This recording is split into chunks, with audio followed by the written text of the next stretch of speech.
se pudesse falar o jiu-jitsu em uma palavra, qual que seria? Acho que eu sempre falo liberdade, né? Que é aquilo que, pô, o jiu-jitsu me deu tudo ali. Os lugares que eu queria viajar pelo mundo, eu fui. As pessoas que eu sempre tive o sonho de conhecer, eu conheci. Então, essa liberdade, né, de ir, vir por causa do esporte foi algo incrível que eu sou mais agradecido, né, ao esporte na minha vida.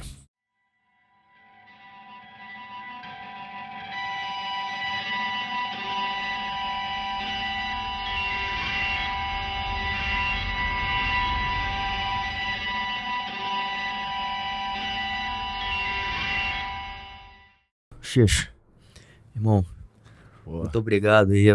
Mais uma vez, né? A gente fez um primeiro ali, ficou tudo meio confuso, meu irmão. O áudio ficou estranho, enfim, a gente não conseguiu, né? Eu lembro ali no início, a gente fez online. é verdade, né? Enfim, a gente tinha que fazer outro, né, cara? Eu já tava há Sim, um tempo, sim. falei, porra, meu irmão, o Bochecha é um cara que eu admiro muito, né? A gente teve esse contato aqui quando você fez workshop com a gente.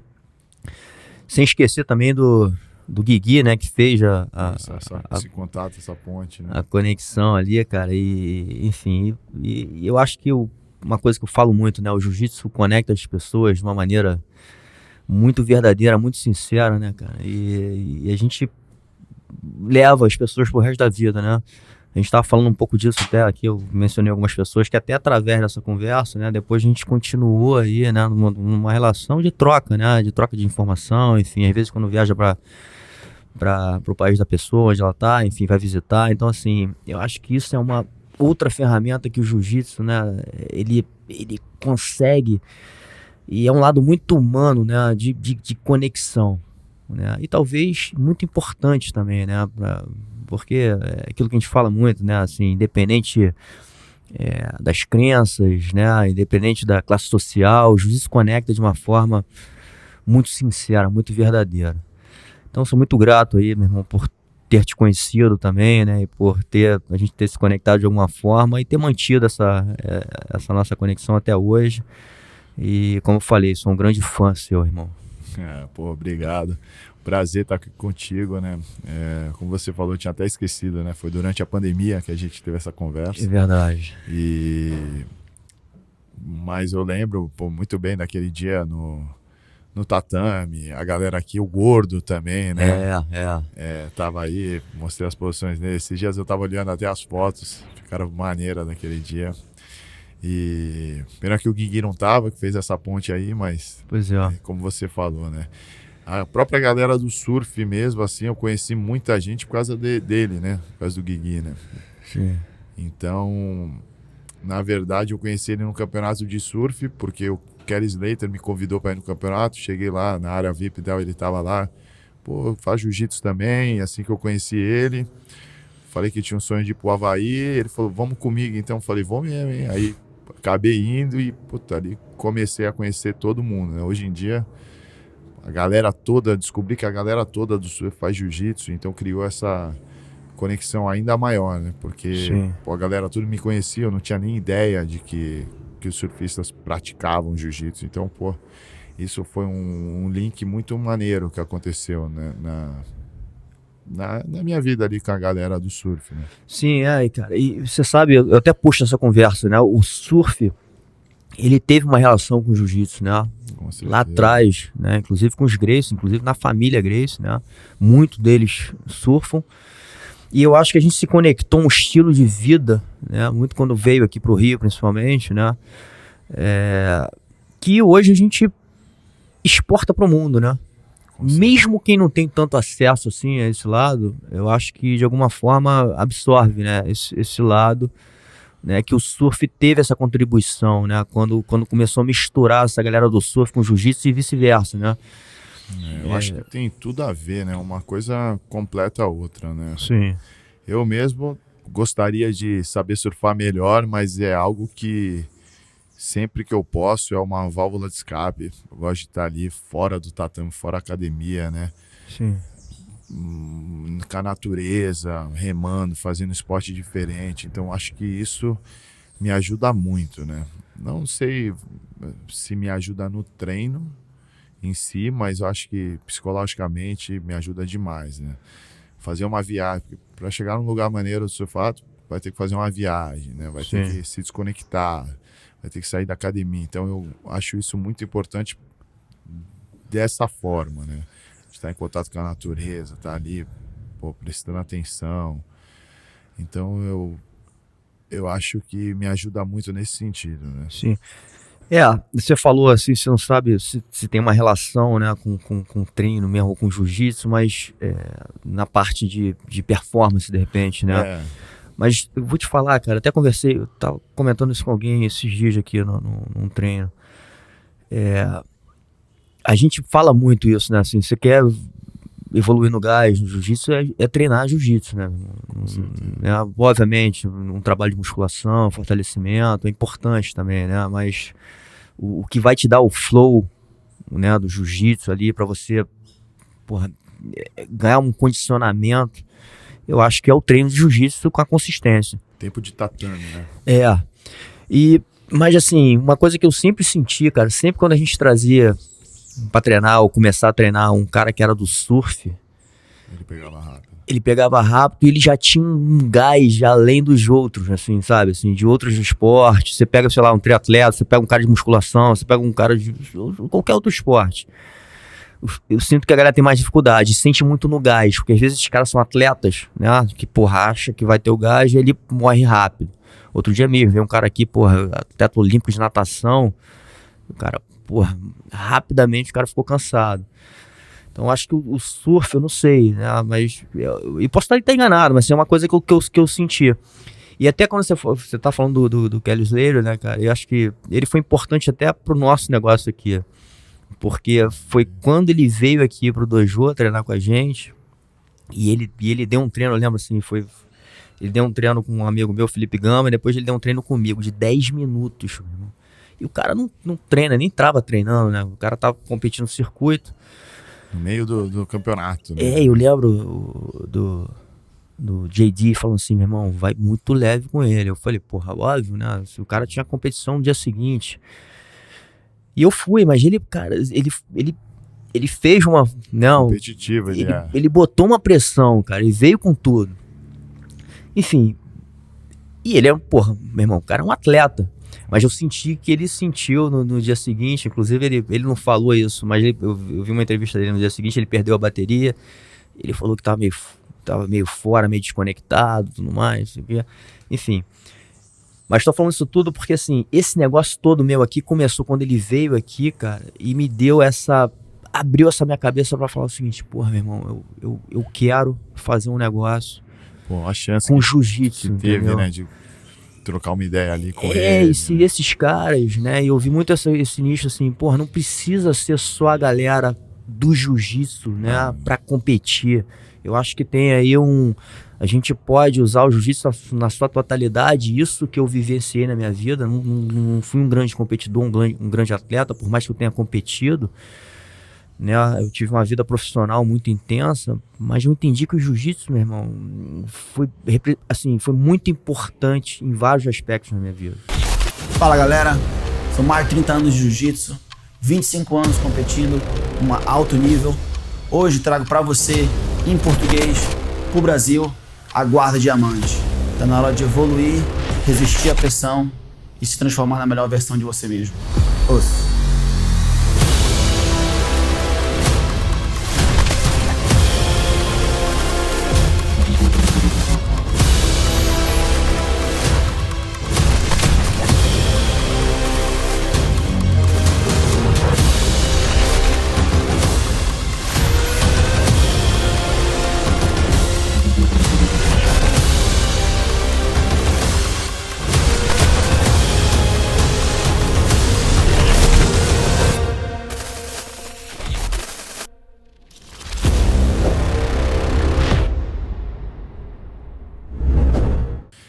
Na real, a competição, o competidor de jiu-jitsu é uma porcentagem mínima, né? De comparado às pessoas que competem, as pessoas que praticam jiu-jitsu, né? Então, acho que se a gente olhar, não só falar com competidor, só pensar no competidor, são pouquíssimas pessoas, né? Então, pô, como você falou, tem muita gente, né? O próprio, pô, por exemplo, ele, o Kelly Slater, é um cara que nunca vai competir jiu-jitsu, mas pô, tá ali, trocar essa experiência, tá no tatame com ele. Então, eu acho que é uma parada que o jiu-jitsu abre muitas portas, abre muitas conexões, né? Sim.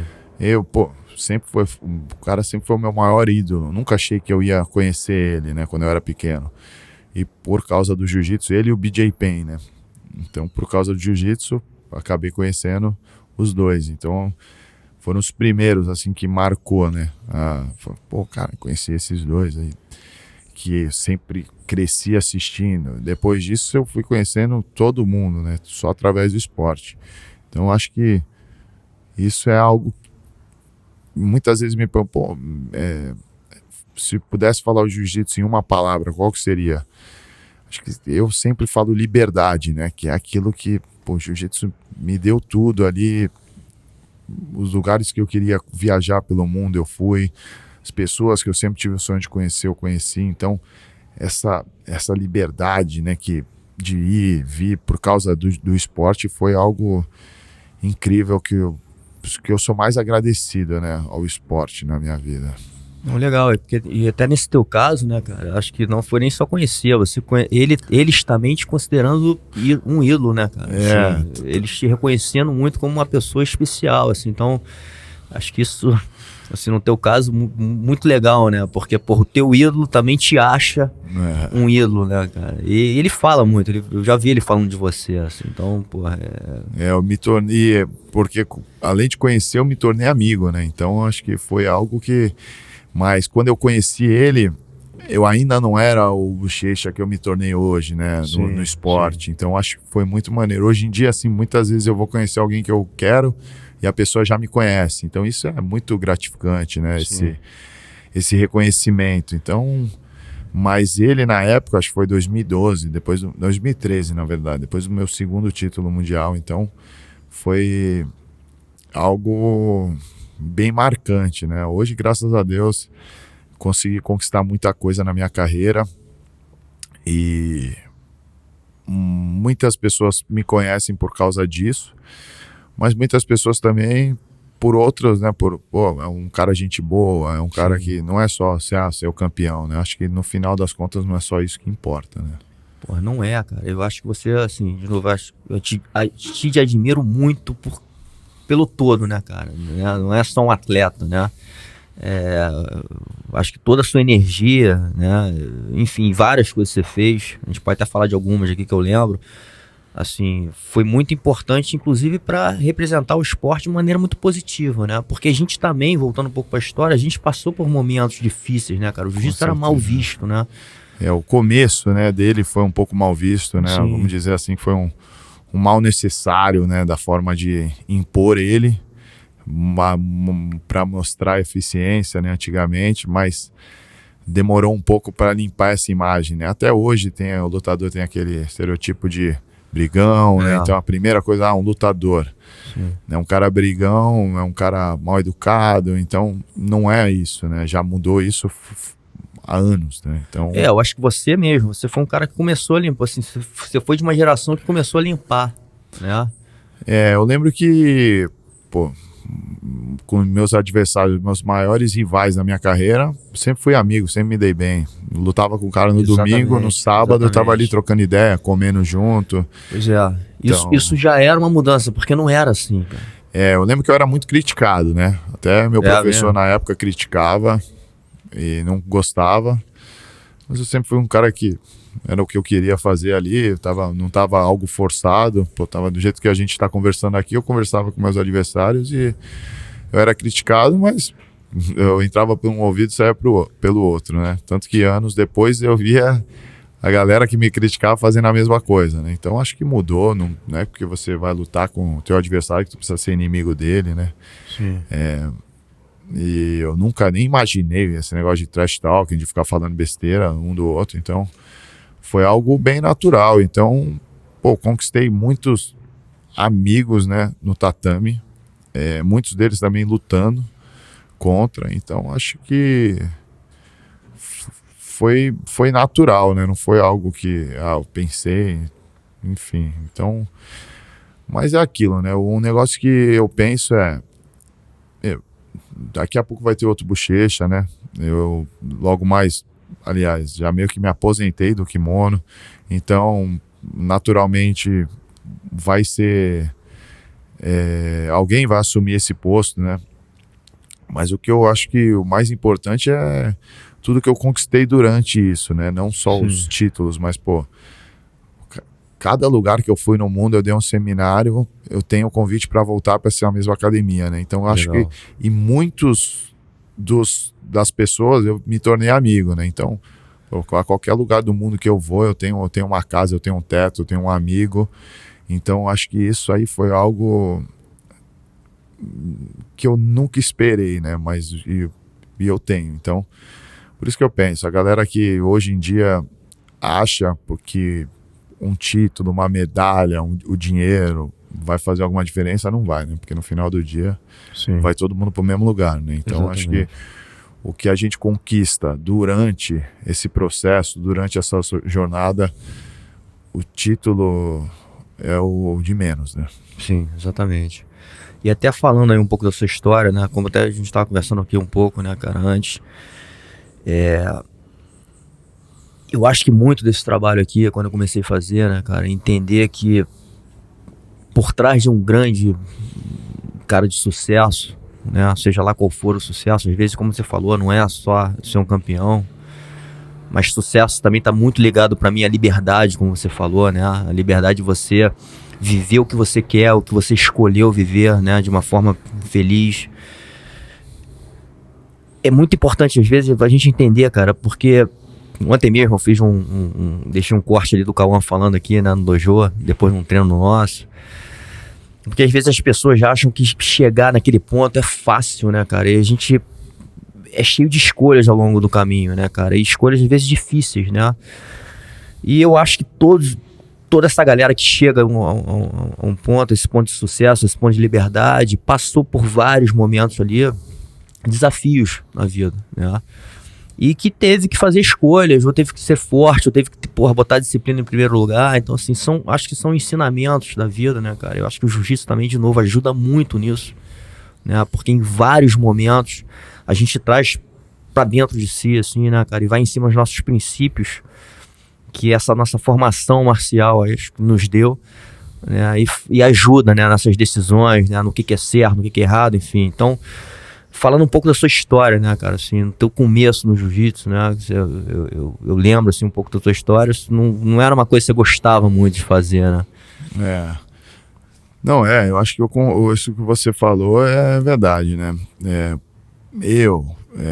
Roger, Kelly Slater, o Gabriel Medina, Mike Tyson, se você pega pra ver a história de cada um ali, todo mundo teve os momentos difíceis, né? Tipo, de superação. Então, e não é todo atleta que já escreveu um livro. Então, para você conhecer a história de todo mundo ali, acaba sendo complicado. E muitas vezes essas conversas, né, os podcasts são algo que tu consegue ali conhecer muito da pessoa, né? E eu mesmo não conhecia muitos atletas e às vezes assistindo um vídeo desperta o interesse de ir se aprofundar, ler um livro da história da biografia. Então, eu acho isso maneiro.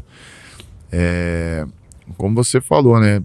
No início mesmo, eu nunca achei que jiu-jitsu seria o que eu ia fazer da minha vida, né? Quando eu comecei, o primeiro contato eu tinha 12 anos, mas eu só comecei a surfar e comecei a treinar jiu-jitsu na mesma época. Então, na real, achei que ia ser surfista, né? O objetivo era esse, mas não deu muito certo.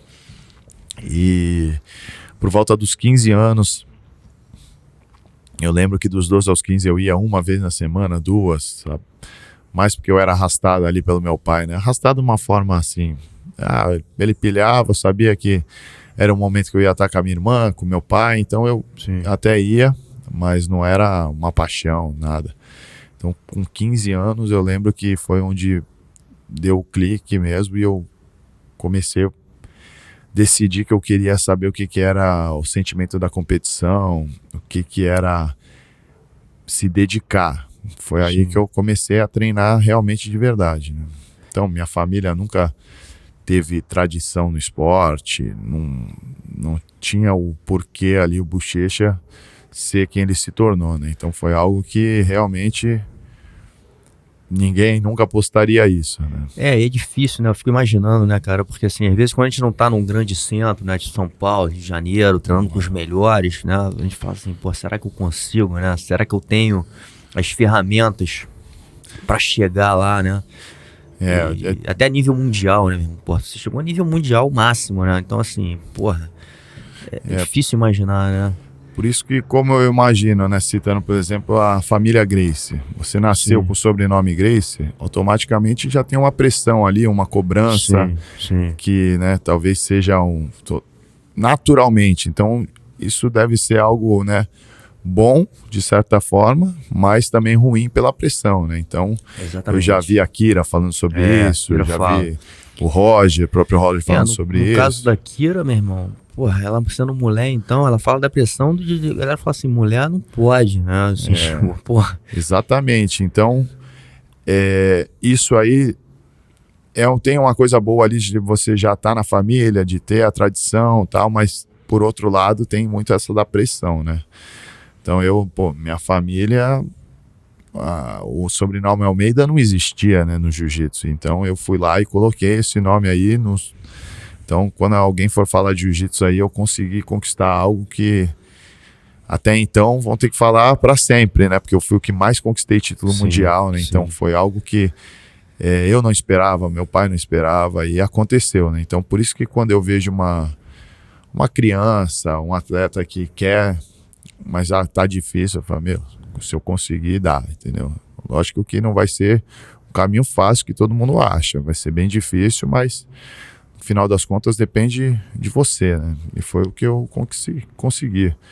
Aquela mistura de trabalho duro, mistura de talento, a mistura de paixão pelo esporte. Então acho que essa combinação aí foi o que me fez chegar onde eu cheguei, né? Então acho que eram essas três coisas. Mas você fala, né, que nos primeiros campeonatos, né, você perdeu, assim, as primeiras lutas.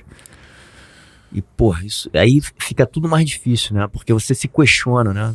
Porra, será que eu realmente tenho talento, né? Então, assim, estou falando, a caminhada, meu irmão, é muito difícil. Às vezes a gente não entende, né? Porque parece que o cara nasceu com talento e desde o início foi vendo, aquela coisa foi crescendo, mas não. Você teve um momento ali, cara, que, porra, deve ter rolado vários questionamentos, né? Não, como você falou, né? Os 8 primeiros campeonatos que eu disputei na minha vida, eu perdi na primeira luta, né? Então eu não tinha a sensação de que era ter o braço levantado pelo juiz. E aquilo ali me matava, né? Porque eu queria saber como que era esse sentimento e eu queria, por isso que algo que não me deixou desistir, né? Porque eu falei, pô, eu não vou nem sentir isso aí, já vou parar. Eu falei, não, nem pensar. E acho que eu sempre perdia e o cara que ganhava de mim sempre ia e ganhava o campeonato. Então eu falei, pô, então eu lutei com o melhor da chave ali. Eu quero ver como que é lutar com o outro, né? Se eu tô perdendo. Então foram essas coisas que não fizeram eu desistir. Eu lembro que, pô, o primeiro campeonato da minha vida eu fui lutar, o cara que eu lutei na primeira luta era campeão mundial peso absoluto, o atual, que era até o Roberto Satoshi, né? Então eu falei, pô, já vou cair com um cara muito bom, né? Já entrei desesperado ali, 1 minuto de luta eu já tava morrendo. Então, aí eu lembro que eu falei, não, mas vamos continuar. Aí foi assim. E eu queria também, né, não desistir sem nem conquistar uma vitória, uma medalha. Então é algo que não passava na minha cabeça, mesmo eu sendo novo. Eu lembro que uma coisa muito marcante, acho que foi, na verdade, o último desses campeonatos, assim, o 10º campeonato que eu perdi. Eu tava ganhando a luta. Eu era muito guardeiro na época, não tinha queda nenhuma. Tava ganhando a luta, eu dei um triângulo no meu adversário, ele era bem mais forte que eu. E do nada eu decidi trocar o triângulo por um armlock. E o cara, passou minha guarda, caiu nos 100 quilos. Ganhou. E ganhou a luta. Eu lembro que eu não sou um cara que, pode olhar aí minhas lutas, eu sempre tô no pódio, eu tô feliz, tô ali amarradão, tô sorrindo. Mas teve uns 3 campeonatos que eu chorei muito ali, mas, até lembro quais foram.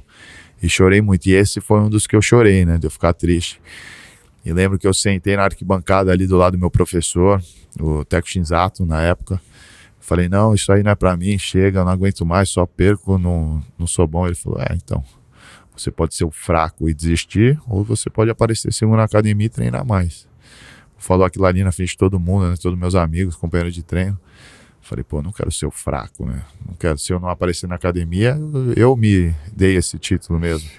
Falei, não, vou voltar, segunda-feira eu vou treinar ali, treinar um pouquinho, só pra não... Mas eu não quero mais, não. Segunda-feira eu voltei, fui pra academia, mas para um ambiente que eu gostava, tava com meus amigos, né? Se eu não estivesse fazendo aquilo, provavelmente ia estar na rua, ia estar na praia, sei lá.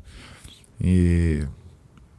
Pô, fui treinando, foi passando aquele sentimento. Aí o primeiro campeonato que eu disputei depois disso, eu ganhei. Foi um campeonato interno da academia pequena. Mas, pô, foi uma sensação, uma das melhores sensações que eu tive, né?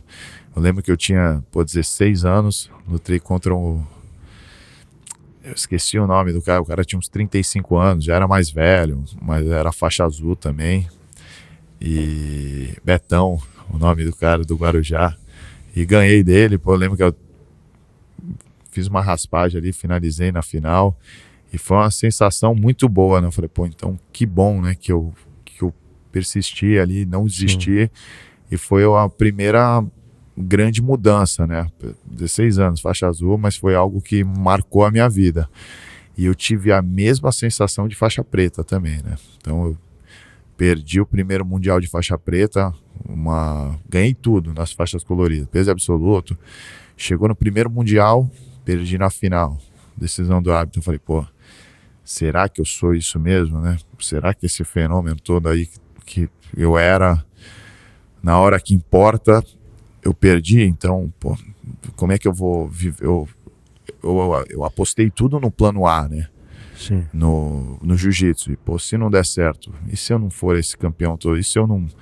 Então foi aí que eu me questionei muito. Eu lembro que depois desse campeonato, e fiquei até um pouco, eu estava morando 1 ano nos Estados Unidos, mas comecei a dar muita aula, meu jiu-jitsu começou a cair, voltei para o Brasil, abri mão, né, do sonho americano e me arrependi, achei que tinha feito uma escolha errada, ainda fui e perdi o campeonato, né? Então eu imagino, eu estava num momento ali ruim de cabeça, não queria mais treinar, foi a única vez que eu parei de treinar, não treinava mais jiu-jitsu, eu dava aula, mas ia lá, dava aula, botava kimono só para dar aula, não rolava mais. E foi um momento difícil, né? A gente estava falando de se questionar. Sim. Foram esses 2 momentos na minha vida Você que eu deve me ter questionei. jogado a expectativa lá pra cima, né, cara? E não conseguiu chegar na sua meta ali, né? Depois de muito tempo eu aprendi isso, né? Você falou a palavra, né? Que muitas vezes com relacionamentos, não necessariamente relacionamento profissional, relacionamento, né, qualquer tipo, familiar, a expectativa, né? Então eu, depois dessas coisas foram acontecendo, mais especificamente da minha cirurgia, eu parei de criar essa expectativa das pessoas ou das situações, porque toda vez que eu criava muita expectativa, a decepção era grande. Então hoje em dia eu aprendi que eu não espero muita coisa, né? Tipo, porque eu não tenho a decepção. Então eu aprendi isso muito lendo também, né? Lendo sobre o estoicismo. Isso mudou muito, né? Então eu aprendi ali na dor, no esporte. Foi um desses exemplos. Sim. Mas também depois da cirurgia foi algo que me ensinou demais. Muito mais que qualquer derrota. Então, fala um pouco dessa cirurgia aí. Por que rolou, quando é que foi, porque isso faz muito parte do atleta, assim, né, cara? Ele no meio de algum momento ali, você vai ter essa parada, essa pausa aí por algum tipo de lesão, e também muitas vezes é um momento difícil, né? De questionamento, de como é que você vai lidar com aquele negócio, enfim. Bom, então, foi...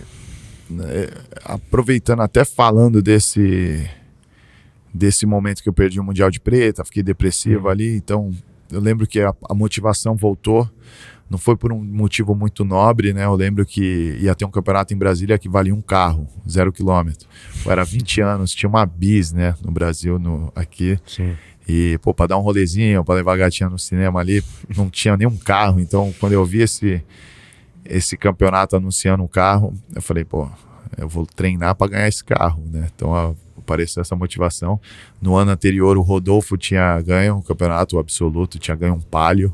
Falei, pô, tá ótimo, né? Então, voltei a treinar e a motivação apareceu. Eu tava sem treinar já há um tempo e fui ali para ganhar esse carro. Na mesma época, eu tenho um amigo que, pô, ele ganhou muito dinheiro vendendo muamba, né? Então ele ia lá, comprava as roupas nos Estados Unidos, camiseta, relógio, e vendia no Brasil. E isso aí ele, ganhou muito dinheiro fazendo isso. E eu sempre ia competir nos Estados Unidos, eu ia com ele e trazia as malas de coisa dele, né? Então foi uma forma que me ajudou muito na competição isso. Porque eu não tinha dinheiro para ir para os Estados Unidos toda hora, ficar 3 vezes no ano, uma viagem internacional. Sim. Então eu não tinha. Então esse brother me ajudou muito, né? E eu lembro que eu fui lutar esse campeonato em Brasília, ganhei o carro. Pô, chegou lá, foi uma decepção, porque o carro era aqueles carros de feira, como se fosse uma picapezinha. Eu nem entrava no carro. Acabei vendendo o carro ali no Tatame Mel. Mas ganhei, né? Fiquei amarradão. E na semana seguinte eu fui lutar o Mundial Sem Kimono de 2011 com esse brother, né? Então eu ia voltar e trazer as malas pra ele. Aí meu pai viu que eu tava triste, não tava feliz. Ele falou, como você vai? Eu falei, eu vou com o baiano, né? Pago minha passagem e vou trazer as malas pra ele. Não, vai e fica. Não tá feliz aqui. Eu falei, como assim? Senti meu pai meio que me expulsando de casa, né? Ele falou, tu vai pegar 6 meses de visto? Fica lá os 6 meses. Corre atrás do teu caminho, segue o teu caminho. Aí ele pagou a passagem, né? Eu lembro que ele passou o cartão, acabou pagando a passagem. E desses 6 meses aí eu nunca mais voltei, né? Na real, fui lá, fiquei. E foi onde eu comecei a comer tatame, né? Eu não tinha dinheiro, não tinha carro, não tinha onde ficar. E foi ali que eu comecei do zero, né? Na Califórnia. Aí dar uma aula aqui, dar uma aula particular, achar uma academia para dar aula. Então eu fazia tudo para sobreviver. Vivendo um sonho, acho que não seria sobreviver, pode interpretar de um jeito errado, mas eu estava ali amarradão. Fazia tudo para poder comer bem, dormir bem e treinar. Então foi aí que no ano seguinte eu conquistei o primeiro mundial, né? 2012. Então nessa loucura de dirigindo, treinando e dando aula, e conquistei o mundial 2012, pô, fiquei amarradão. Depois de anos eu descobri que essa passagem meu pai não conseguiu pagar, sujou o nome dele, né? Então ele foi um sacrifício que ele fez ali para me ajudar, que não me contou anos depois que eu fiquei sabendo. Então foi algo que eu até não lembro, fiquei meio sem saber ali o que falar, né? O que sentir, que foi, pô, ele se sacrificou ali, né? De uma certa forma para eu viver meu sonho, e deu certo, né? Eu lembro que meu amigo também, o Chaves, que pô, foi um cara que me levou para América há 13 anos atrás. Em 2012 ele olhou para mim e falou, ganhou, peso absoluto, mas se não ganhar de novo, vão falar que foi sorte. Então, para não falar que foi sorte, vai ter que fazer de novo. Pô, 2013 eu fui lá nessa cabeça, ganhei peso absoluto de novo. Então aí começou a melhorar, né? A minha veia começou a aparecer patrocínio, começou a aparecer convite para seminário. Eu lembro que eu parei de dar aula, só vivia disso. Aí eu virei atleta mesmo, né? 2014 ganhei novamente. E, pô, em 3 anos seguidos eu conquistei 6 títulos, né? Tinha empatado com o recorde de absoluto, que era do Roger. E tava ali, pô, no melhor momento da minha vida. Então eu falei, pô, vou competir de novo, vou bater o recorde, ganhar 8 títulos e vou pro MMA. Na minha cabeça era isso. Já naquela época você já estava pensando, né? Planejando o teu futuro. Fui lutar. Na segunda luta me lesionei, né? Acabei num momento ali, um erro,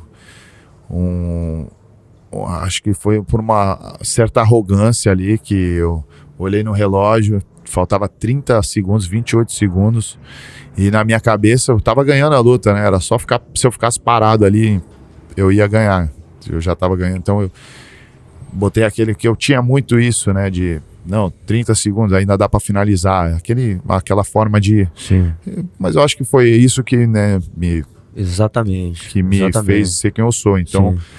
eu queria ali, fui, mas eu tava no momento preso e quis ir na marra, né, vamos dizer assim. Ele tava segurando o pé no meu quadril, eu quis ir na marra, então quando ele entrou a raspagem, estourou o meu joelho, né. Foram 3 ligamentos que eu rompi ali no momento. Eu sabia que tinha acabado o campeonato. Então, naquele momento ali que mudou a minha vida, porque todos os planos que eu tinha mudaram, né? Não consegui conquistar os 2 títulos que eu estava planejando, não ia ter MMA, não sabia como ia ser o meu futuro. E, pô, eu lembro que foi um momento ali mais difícil até então da minha vida, porque não foi uma cirurgia comum de ligamento LCA, né, que pô, todo atleta aí passa 6 meses, está de volta. Eu lembro que foram 3 ligamentos, né, foi o LCA, o LCL e o medial também. Então eu lembro que eu tive que ficar 40 dias sem poder tocar o pé no chão. Então eu senti o meu corpo, eu era forte, 40 dias ali sem nem andar direito, emagreci, fiquei naquela deprê. Foi aí que eu comecei a pensar muito, né? Eu chorava muito, me lamentava muito, naquela por que eu, né? Então, mas no final das contas ali, quando eu parei de me lamentar, vamos dizer, eu fiquei um mês assim nessa, só na lamentação, por quê, minha carreira acabou, chorando, e foi quando do nada eu falei, não dá, vai ficar um ano assim. Eu falei, não, vou voltar e prometi pra mim mesmo que eu ia voltar e que aquela lembrança que eu tinha, né, que era saindo da pirâmide numa maca, indo pra ambulância, não ia ser a última lembrança que eu ia ter do jiu-jitsu, porque até então eu queria me aposentar. E foi nesse momento que eu fiz essa promessa, falei, não, vou voltar, vou lutar de novo e vou sair de lá andando. Eu nem pensava em ganhar, ser bem sincero, assim, em 2016, pelo grau da lesão, eu não achei que eu ia voltar. Mas fiquei um ano ali focado. Eu lembro que no dia que eu fiz a cirurgia, no dia que eu recebi a notícia, o médico falou que eu ia só voltar em 10 a 12 meses, e o Mundial era em 10. E eu ia voltar a treinar nesse tempo. Então, foi... Não tinha como lutar. Teoricamente não, né? Então, meu fisioterapeuta estava comigo, né? O Bruno Brito. O médico que me operou foi o Caio Delia, que, deixou meu joelho novo, né? Então, eu lembro que eu olhei pro meu fisioterapeuta, eu já voltei ali depressivo no carro. Eu falei, e aí, tu acha que vai dar? Ele falou, se fizer tudo certo, eu acho que dá. Então, ali foi um momento difícil, né? Esses 10 meses, porque eu treinava, fazia físio, mas na dúvida, né? Porque como é que eu vou lutar? Não vai dar. Eu lembro que com 7 meses eu arrisquei ali ir no primeiro treino e cheio de medo, cheio de dúvidas, mas nesse tempo aí mudou muito minha cabeça, né? Como atleta, como filho, como irmão, como amigo. Então foi aí que eu percebi muito esse negócio de expectativa e decepção, né? Porque eu criei tanta expectativa naquilo e não aconteceu, então a decepção foi muito grande. Então depois disso foi difícil eu me decepcionar com alguma coisa, né? Porque eu já não esperava tanto, então isso me ajudou muito na minha carreira. E eu consegui voltar. Eu lembro que em 2016 eu lutei e foi um dos melhores campeonatos da minha vida. Eu lutei com muita dúvida, mas chegou no final, consegui ganhar peso absoluto e foi a melhor forma de voltar, né? Então eu lembro que a cabeça mudou, não era mais o meu plano me aposentar. Tinha ganho 8 títulos, aí quando eu cheguei com 8 títulos eu falei, se eu ganhar mais 2, eu entro, né, de uma certa forma na história. Aí foi aí que eu comecei a querer fazer algo que ninguém tinha feito, né?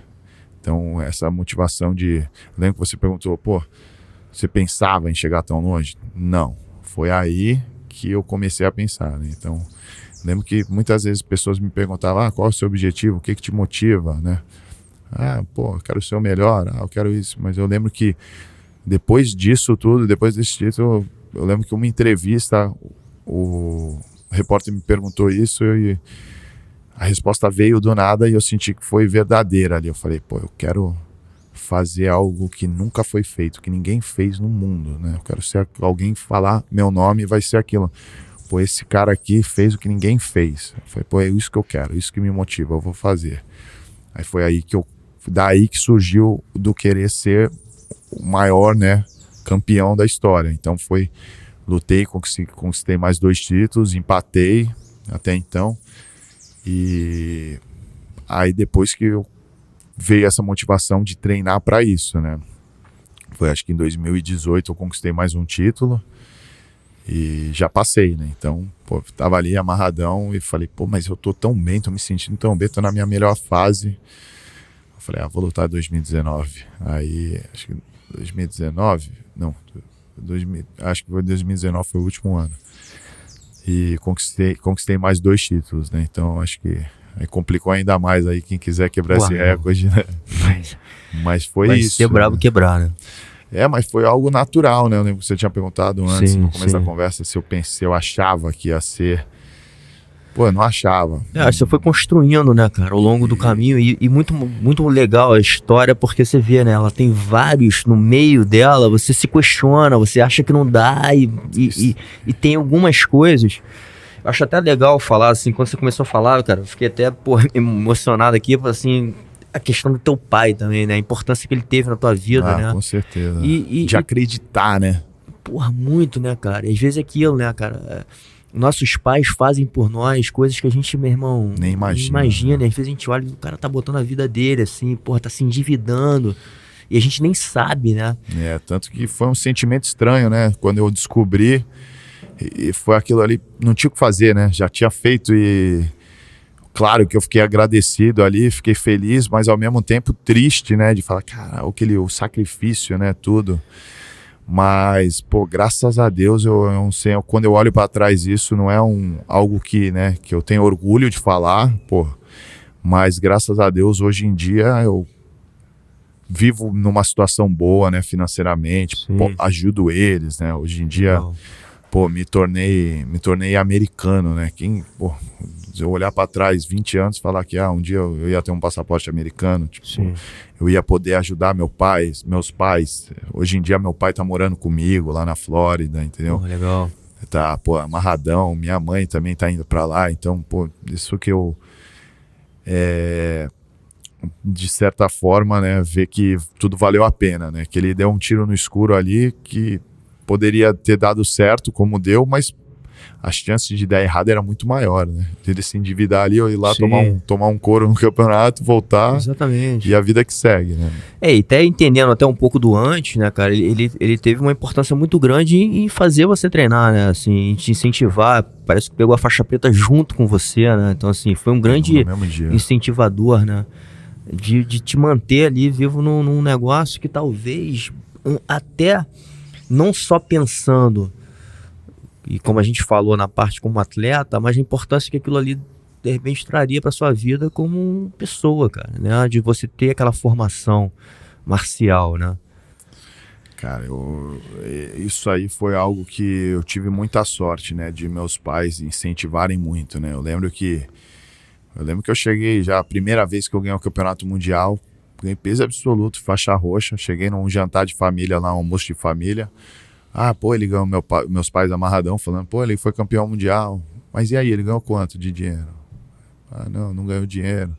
Eu lembro que escutei muito isso, né? E mesmo assim, meus pais acreditavam, né? Não, continua treinando. Eu lembro que meu pai falava, não, você vai rodar o mundo por causa do esporte. Eu falava, pô, esse velho tá louco, né? Por causa de jiu-jitsu. Aí eu falava, não, beleza. Eu treinava, mas não acreditava nisso, né? Pô, nunca tinha nem saído do estado até então. De São Paulo ali. Mal para São Paulo ia, né? Não saía de Santos. E ele falando que eu ia rodar o mundo por causa do jiu-jitsu. E minha mãe também acreditava, né? Sempre incentivou muito. Mas eu lembro que até então, na época do carro, que eu disputei o carro lá, eu fui para disputar o carro, mas eu já tinha marcado um vestibular, porque eu já estava pensando no plano B. Sim. Até então era só plano A, né? O jiu-jitsu vai dar certo. Sim. E eu lembro que depois que eu ganhei esse carro e ganhou o campeonato, eu não voltei mais. Então, aí foi quando eu botei na minha cabeça e falei, pô, não tem mais plano B. Agora é tudo all-in, né? Botei todas as minhas fichas ali no jiu-jitsu e deu certo. Mas se eu não tivesse esse apoio dos meus pais, eu tinha com certeza desistido. Vou dizer assim, nem no meio do caminho, mas antes de chegar no meio do caminho eu já tinha desistido. Então, pô, o que meu pai e minha mãe fizeram e o que eles acreditaram foi... Eles acreditaram em mim mais do que eu mesmo, né? Vamos dizer assim. Então, Legal. se não fosse eles ali, com certeza Não, eu não legal, teria. essa base familiar, assim, né, cara, que você mantém até hoje, né, cara? Ah. Hoje você é muito grato por tudo isso, de alguma forma, e porque a vida é assim também, né? Os nossos pais criam a gente, depois inverte um pouco, né? A gente com fica numa certeza. missão de tomar conta deles, né? E assim é o ciclo da vida, né? E assim vai ser com o teu filho, né? Que vai ser com o teu neto, com ele. Então, eu acho que isso aí... Por isso que é muito importante, né? Esse laço, né? Acho que familiar é algo que é divino, né? Vamos dizer assim. E até continuando falando das suas raízes, cara, você teve um cara importante também que foi o Cavaca, né? Na sua formação aí. Ele é um cara assim também que eu admiro muito, falo, né? Hoje ele tem se exposto assim, a falar e, né? E até eu acho que é uma coisa que nós devemos fazer, dar de volta, isso que eu estou fazendo, talvez seja dar de volta tudo que o jiu-jitsu me deu, né? Assim, então, entregar para o universo, poder de alguma forma ajudar ou incentivar as pessoas, né, cara, através do jiu-jitsu. Eu acho que ele é um cara que, enfim, teve uma participação importante na sua vida, né? Não só ele, né, mas todos os professores que eu tive, né, e o meu mestre, o Léo Vieira, que também é um cara que, pô, como se fosse um segundo pai para mim, né. Eu lembro que o primeiro professor que eu tive contato ali, dele falar, pô, isso é jiu-jitsu, assim que amarra a faixa, assim que isso é um rolamento. O nome dele era Leonardo Costa. Treinei por cerca de alguns meses nessa academia. Foi a que a minha irmã descobriu, era do lado de casa, uma academia muito pequena, na casa do Leonardo. E lembro que ali que a gente, jiu-jitsu era isso, mas era um jiu-jitsu mais antigo, né? Não era aquele tão técnico. Então, lembro que um dia estávamos em casa assistindo televisão e passou na TV uma reportagem Teco, o Almiro Barros, o Cavaca, dando era uma coisa de regional, assim, da cidade, um campeonato. Aí minha irmã falou pro meu pai, tem jiu-jitsu em Santos, que era perto ali, coisa de meia hora de casa. Pô, vamos lá ver, vamos. Aí chegamos lá, o professor, na época era o Teco Shinzato, que já era um jiu-jitsu, né, mais técnico, refinado. O Teco era faixa preta do Elcio Figueiredo, que o Elcio é faixa preta do Carson Gracie, então já tinha aquela linhagem diferente, né? Até então eu nem sabia, sinceramente, quem era quem, né? Então não tinha a facilidade que tem hoje, né? Sim. Tu bota lá no Google, tu aparece tudo. Antigamente não era assim. Então eu descobri quem era Carson Gracie, quem eram os Gracies. Aí comecei a conhecer a história. E foi na época o Cavaco era faixa roxa, né? E o Teco foi o cara que me deu a faixa amarela e a faixa azul.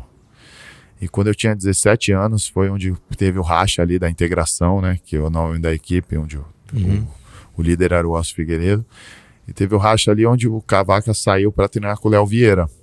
Ele foi para Brasa e começou a treinar com o Léozinho. Aí teve a Brasa em Santos. Eu lembro que eu não fui de início, mas alguns meses passaram eu acabei indo eu e meu pai. Aí foi onde eu treinei com o Cavaca de cerca assim quando eu tinha 17 anos até o 21, né? Que é onde eu peguei a preta com 20.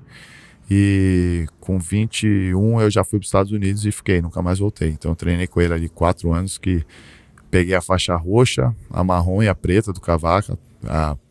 Aprendi muito, foi um momento muito importante na minha carreira, né?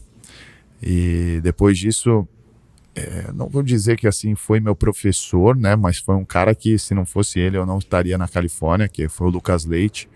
Pô, o cara me deu um carro lá para me ajudar, me deu o teto, ele que arrumou as academias que eu dei aula durante muito tempo na Califórnia, treinava o dia inteiro com ele. Muita gente não conseguia ficar com ele porque ele treinava muito, então pô, eu queria ser campeão, então foi o cara que eu colei ali, então me ajudou muito.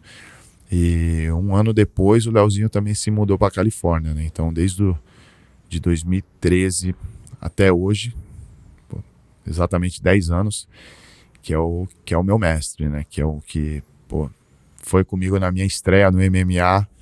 Pô, o Leozinho não é um coach de Muay Thai, não é um coach de boxe. Sim.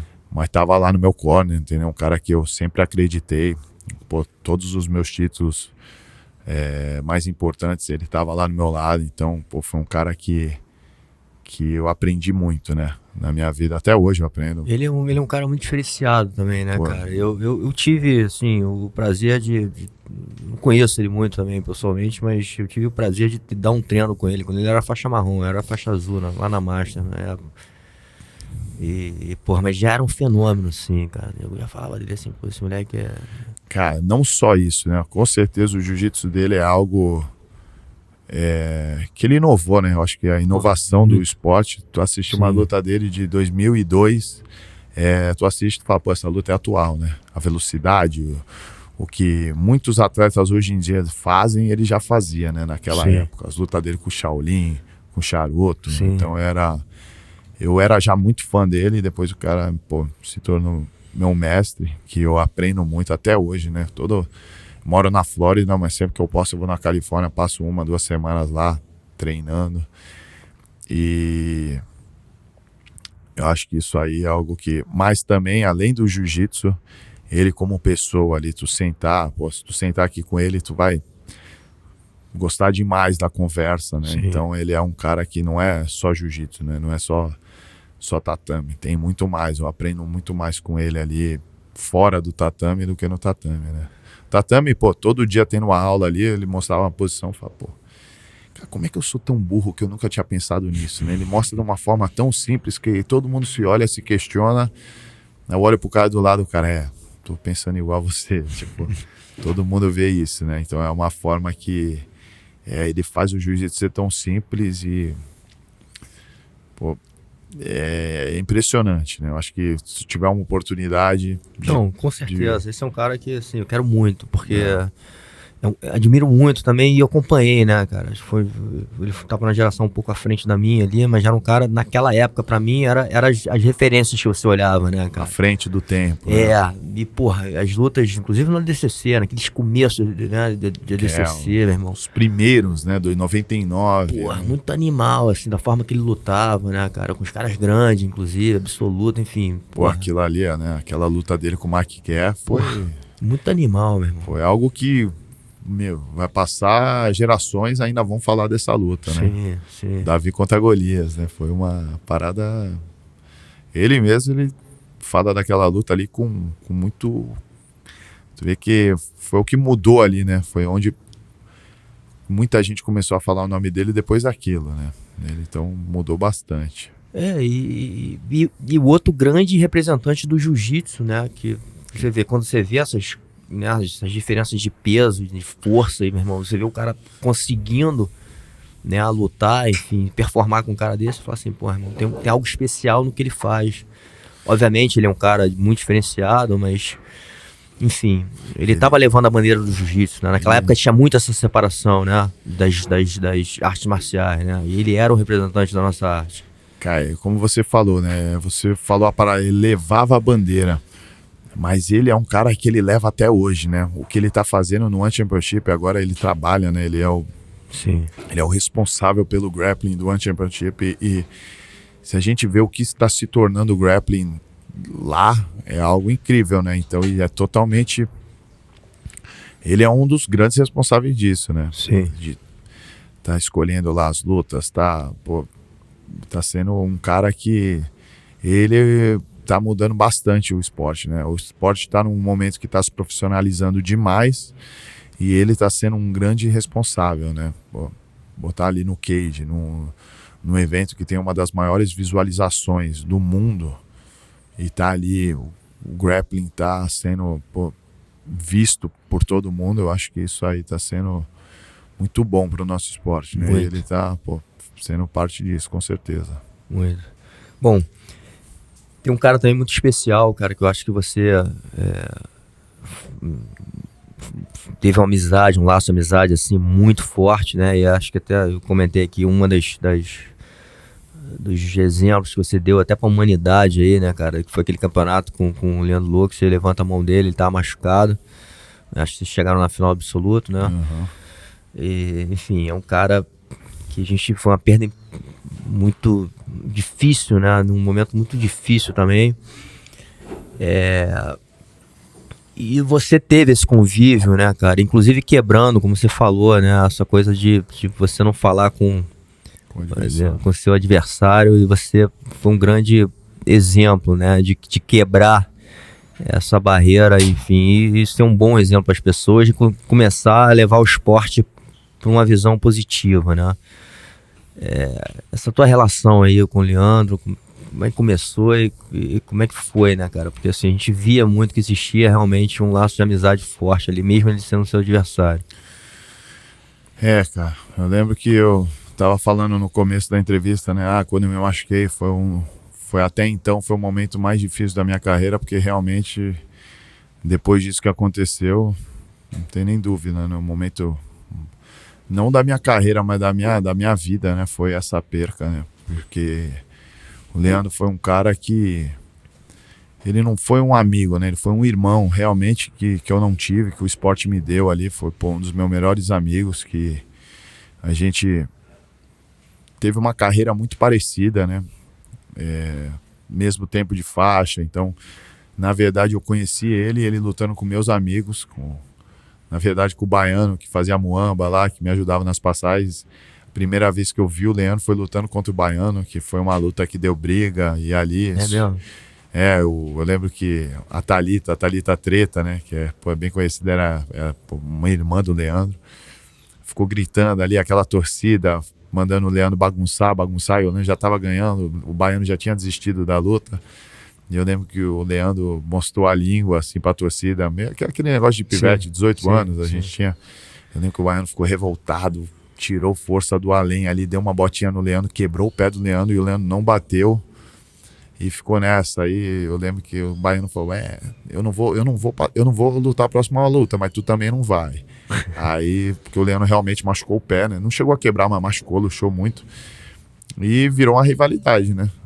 O cara tirou meu amigo ali e todo o campeonato virou aquela rivalidade. Então eu não era muito, também não gostava muito dele, ele não gostava da gente, só que se respeitava muito, né? Porque ele de fora, cara, ele parecia um cara meio marrento, assim, né? Tipo... Não, então, mas era aquilo, né? 18 anos, 19 anos a gente tinha, então a gente era todo mundo moleque, né? Não tinha muito esse negócio de respeito da parada da arte marcial. A gente tava ali lutando, competindo, era aquilo. Mas eu sempre respeitei muito ele, porque, ele lutava com todo mundo, batia em todo mundo. E eu lembro que a primeira vez que a gente lutou foi só de marrom, mas até então eu ganhava na minha categoria, ele ganhava na dele. Eu ganhava o absoluto ali, ele estava sempre no pódio, mas a gente não tinha lutado. E eu lembro que a primeira vez que a gente lutou foi uma final, final de marrom, absoluto, ele peso leve, eu super pesado, parou o ginásio, foi um lutão, eu ganhei. E depois disso começou, né? Virou uma rivalidade mesmo, porque até então era só eu tomando as dores dos meus amigos, né? E lutamos várias vezes, também perdi para ele em 2011, eu lembro que um pan-americano perdi. Mas até então era aquilo ali, eu respeitava muito ele me respeitava como atleta, mas a gente não era amigo. Cara, só que 2012, meu primeiro título, eu ganhei, ele ganhou no dele. 13 eu ganhei, ele ganhou no dele. Então a carreira foi muito parecida. 14 eu ganhei, ele ganhou. Aí 15 ele ganhou e eu me machuquei. Então foi ali que foi a primeira vez que a gente não teve ali o mesmo resultado no Mundial. Em 2011 ele perdeu, eu perdi. Então foi muito parecida, assim. Eu olhava para a carreira dele e era muito parecida com a minha. E lembro que a gente tinha um camp em Ibiza. Era eu, ele e Rodolfo. E, pô, me machuquei, né? Eu não queria nem ir pro campo, eu cancelei. Falei, não vou. Aí o meu fisioterapeuta ainda falou, brother, vai, porque vai ser um momento difícil na tua vida. Então vai lá, tira a tua onda, relaxa, porque tu vai precisar. Ele me convenceu, eu falei, eu vou. Chegando no aeroporto, o nosso voo era junto, né? Então já sentamos um do lado do outro ali, fomos de São Paulo pra Ibiza, pô, trocando ideia. Aí que a gente começou a se conhecer, né? Um voo de, 10 horas ali, fomos trocando ideia, conversando, e depois ficamos uma semana junto, né? Na Europa, nessa... Pô, depois dessa uma semana o cara virou meu irmão. Foi que eu conheci realmente o Leandro, entendeu? Que não era mais só competição, que até então tu só via o cara no campeonato e aí apertava a mão, lutava contra. Tem uma relação, mas é algo muito superficial, né? Tu só vê o cara ali, ali dividimos quarto, ficamos trocando ideia, ia pra noite, tirava onda, pra praia, de tatame. E eu conheci o Leandro realmente ali, entendeu? E depois daquilo, foi uma amizade verdadeira que se criou, né? Até então, depois daquilo eu comecei a ir visitar ele em São Paulo, ali treinar na academia. Treinar não, né? Mas eu, ia dar um rolê, encontrava com ele, porque até então eu não estava treinando, né?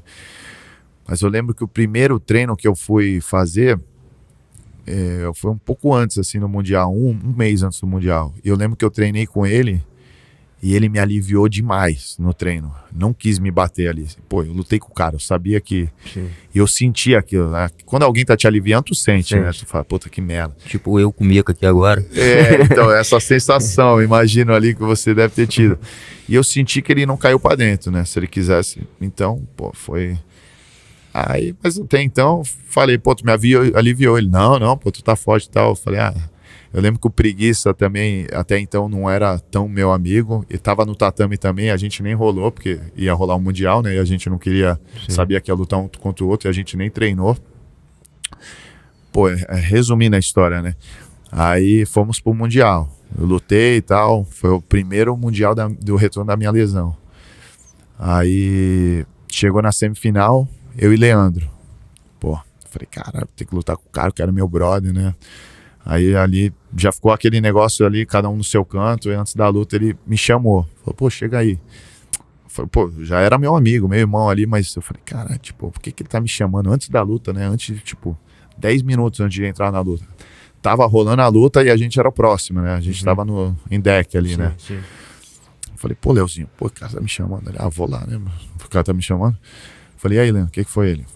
Ô, irmão, vou te falar a real aí, eu acompanhei tudo que tu passou aí da lesão, tá voltando e não vou conseguir lutar contigo, brother. Vai lá, tá no teu momento, a minha hora vai chegar. Mas não é agora. E ele deixou eu passar. Então, pô, aquilo ali foi... Foda.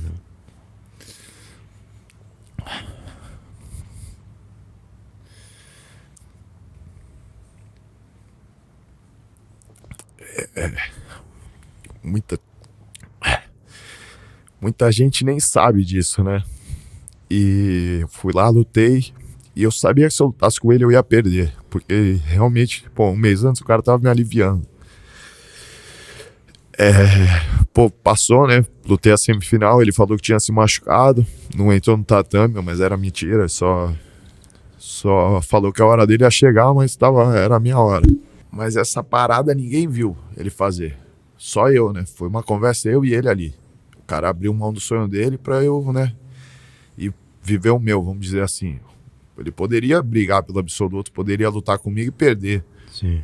Poderia dar chance, né? Sim. Pra ver o que ia acontecer. Ele não quis, ele não falou, pô, não vou conseguir lutar contigo, brother. E não lutou, né? Aí, o Leozinho tava do meu lado. Ali quando ele fez isso, foi um sentimento estranho ali, eu meio que fiquei emocionado, né? O cara foi da parada tanto, mas eu já na minha cabeça falei, tô na final, caralho, eu não achei que ia chegar e tudo bem que a semifinal foi desse jeito, mas tava ali, ainda tava vivo, né, na minha cabeça, falei, não vou lutar a final. Pô, lutei a final, ganhei. E, cara, eu tenho foto, brother, deu no pódio, amarradão, né? Ganhei o absoluto, voltei e ele do meu lado com um sorriso no rosto, amarradão, a gente estourando champanhe junto. Ali o cara já era meu amigo, né? Então depois disso falei, caralho, né? Pô, se tornou ainda mais. Né? E comemoramos junto, tudo. E depois disso, pô, mais ainda, né? A gente saía junto, tudo. Começamos a sair direto e viramos amigo mesmo. E em 2017, chegamos na final, eu e ele nunca, nem passou pela cabeça dele que ele me entregou o título. Ele só fez o que ele queria fazer ali. Acabou que em 2017 a gente lutou, né? Foi uma das minhas finais mais duras, né? Eu acho que eu tenho uma protusão por causa daquela luta ali. Uma hora eu fui raspar ele me jogou, caí de cabeça. E foi, acho que 2-2 a luta, só que ele tinha uma punição e eu acabei ganhando. Mas foi aquela luta ali, final Rock Balboa, né? Os dois caíram um pra cada lado, porque realmente a gente entregou tudo ali. E eu ganhei. E 2018... foi o ano que ele se machucou, né? Então, eu lembro que a gente chegamos na final do GP, que teve um GP da IBJJF, e eu falei, pô, Leandro, tu me entregou aquele campeonato lá, esse título é teu. Ele falou, não, meu, tu é louco? Não. Porque quando ele falou, não, tu passa, eu não queria. Eu falei, não, que tá louco, vamos lutar. Não quero. E meio que discutir. E ele falou, não vou lutar, não adianta, eu vou bater na tua mão, mas não vou conseguir lutar, então eu nem quero entrar assim, eu nem quero entrar nessa vibe. Aí eu falei pra ele, o título é teu. Ele falou, não, vamos lutar. Eu falei, eu não quero lutar. Ele, não quero. Eu falei, não, pra retribuir aquela vez. Ele falou, que retribuir, meu irmão, já era, tá louco. E meio que lutamos ali, foi uma luta horrível, né, vamos dizer assim, foi um 0-0, que eu não queria realmente ter ganho, porque na real foi uma luta, eu tava machucado, né? Então ele mais uma vez me aliviou realmente ali, que a confederação pediu, implorou pra gente lutar pra não estragar o evento.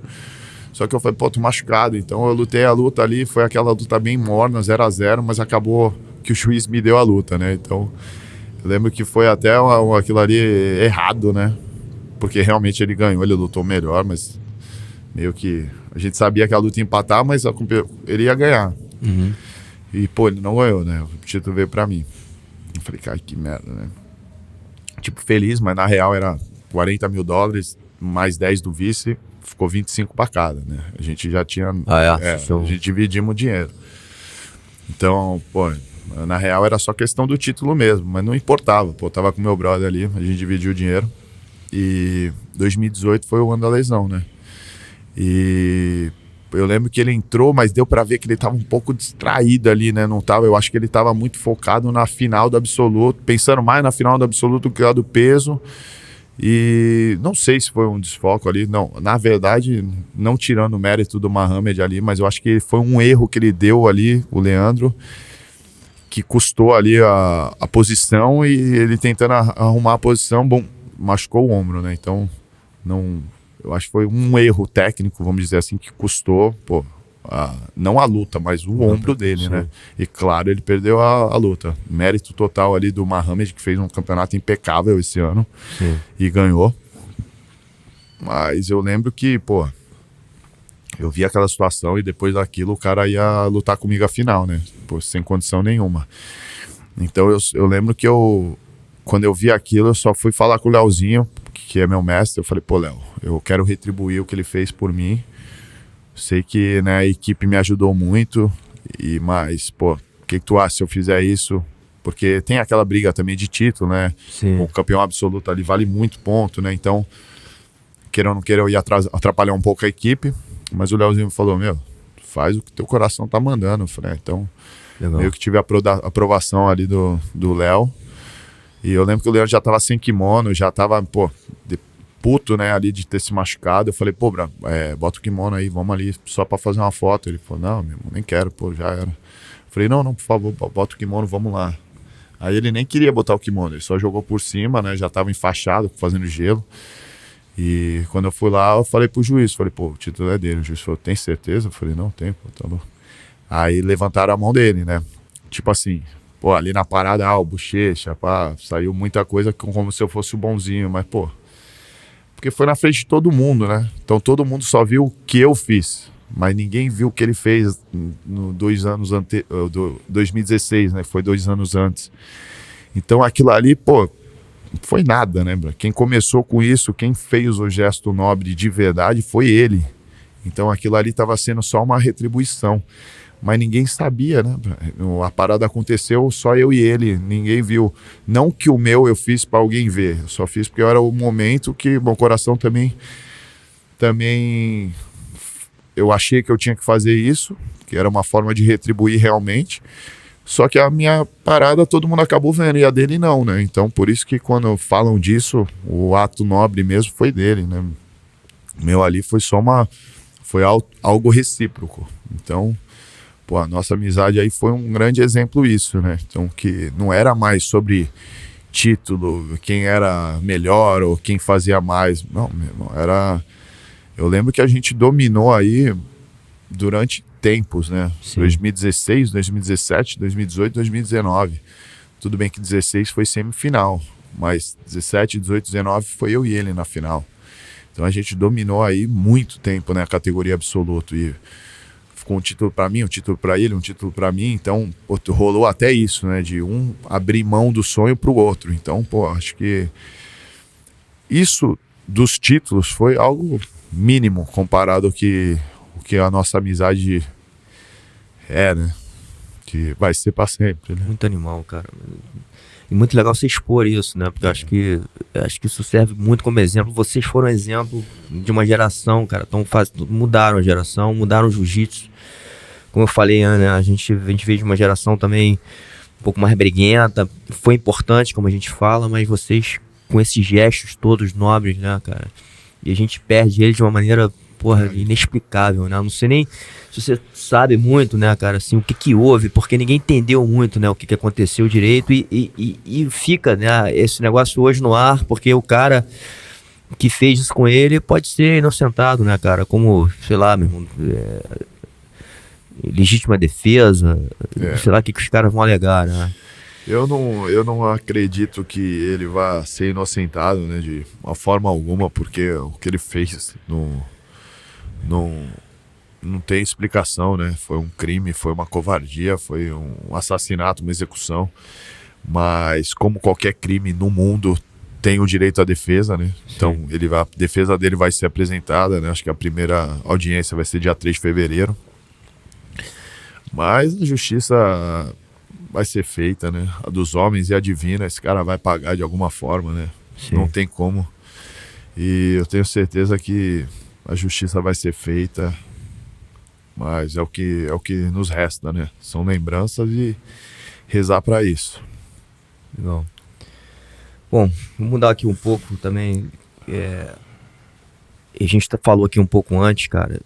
A gente tá muito no ar essa conversa você falou também da importância do grappling hoje, crescendo muito, né? E hoje tem o Gordon Ryan aí, que é o imbatível, né, cara? E você fez uma luta duríssima com ele ali na ADCC, que foi uma luta final, como a gente falou aqui, não foi uma luta tão boa assim, né? Parece que os dois estavam se respeitando e até cansado, né, do negócio todo. Ele tinha depois da luta, né, com...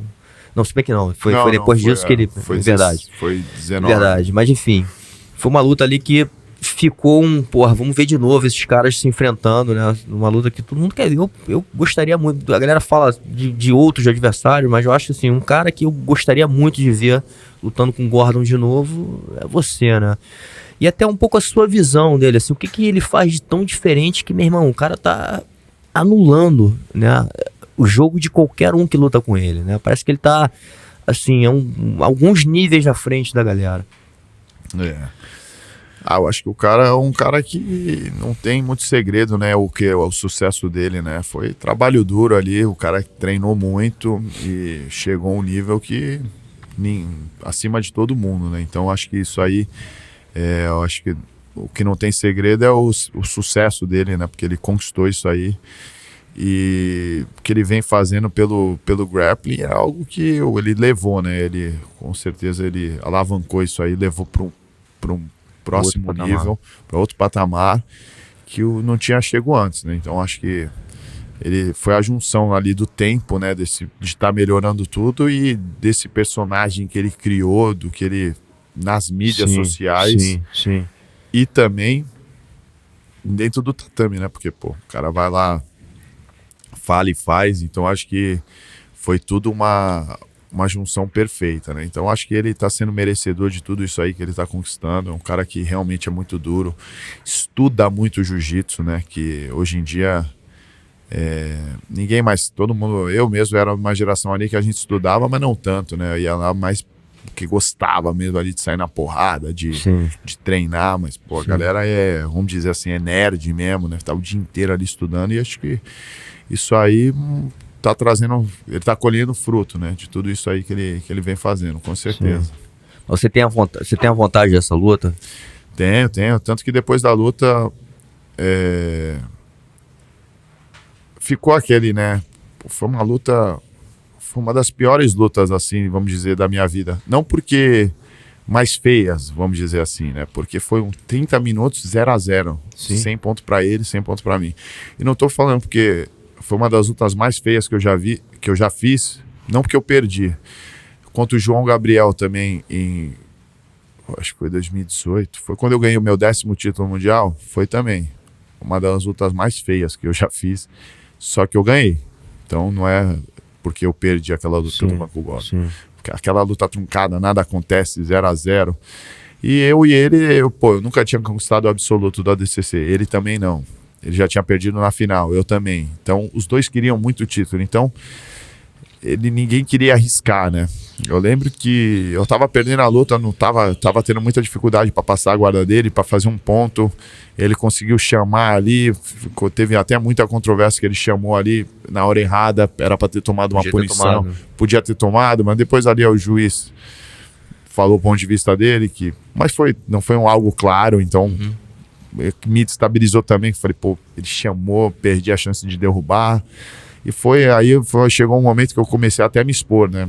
Se você assistir a luta, tinha hora que ele dava um arm drag, que o Leozinho ficava desesperado, eu olhava pro Léo e falava, não, tá tranquilo, porque se ele for para minhas costas e me finalizar, mas perdi tentando, mas se ele for para minhas costas e a gente se embolar ali e dar uma luta, mas ele mesmo, eu lembro que na hora que ele ia para minhas costas, segurava, o John falava, não vai, solta, o coach dele, né? Escutava, né? Eu presto muita atenção no meu coach e no corner dele, né?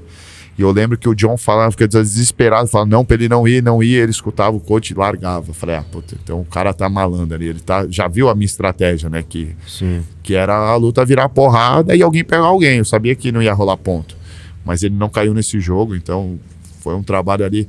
Se o coach dele não tivesse, ele ia pra porrada, ele ia tentar me finalizar. Mas é o que eu queria, porque poderia me dar uma chance. Então, perder de uma vantagem, perder finalizado, pra mim é a mesma coisa, derrota é derrota, né? Então, mas não funcionou, então ficou aquele, poderia ter feito mais, mas ele também, né? Ele sabe que ele poderia ter feito mais, ele poderia até ter me finalizado ou não. Então a gente até conversou, falou, vamos fazer essa luta, mas não chegou a rolar, ficou complicado. E eu recebo ligações aí, vamos dizer assim, semanalmente para essa luta acontecer.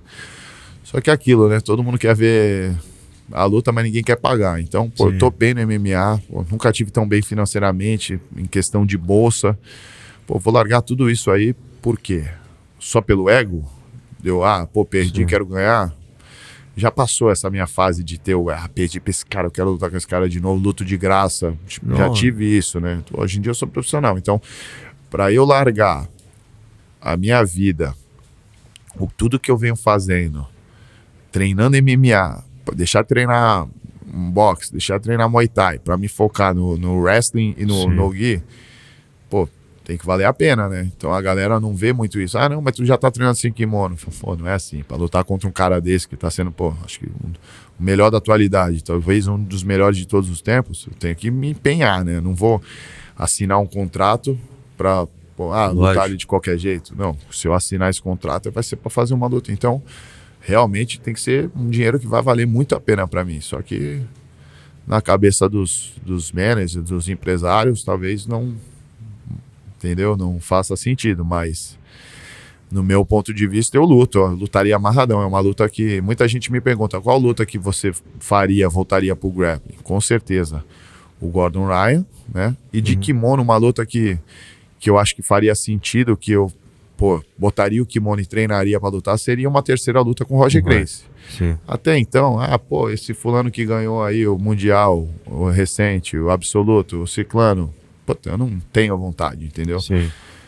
Lutaria por dinheiro, aí ia lutar pelas razões erradas, né? Porque eu não tenho motivação, não tenho vontade. Então, se eu lutar só pelo dinheiro, eu estaria fazendo algo pelas razões erradas, e todas as vezes que eu faço algo pela razão errada, o resultado não é bom, né? Então... Você teve essa experiência, né? Eu até tava ouvindo um papo seu e você falando que até essa luta do Roger mesmo, você talvez não deveria, né, ter lutado por essa razão, né? Não...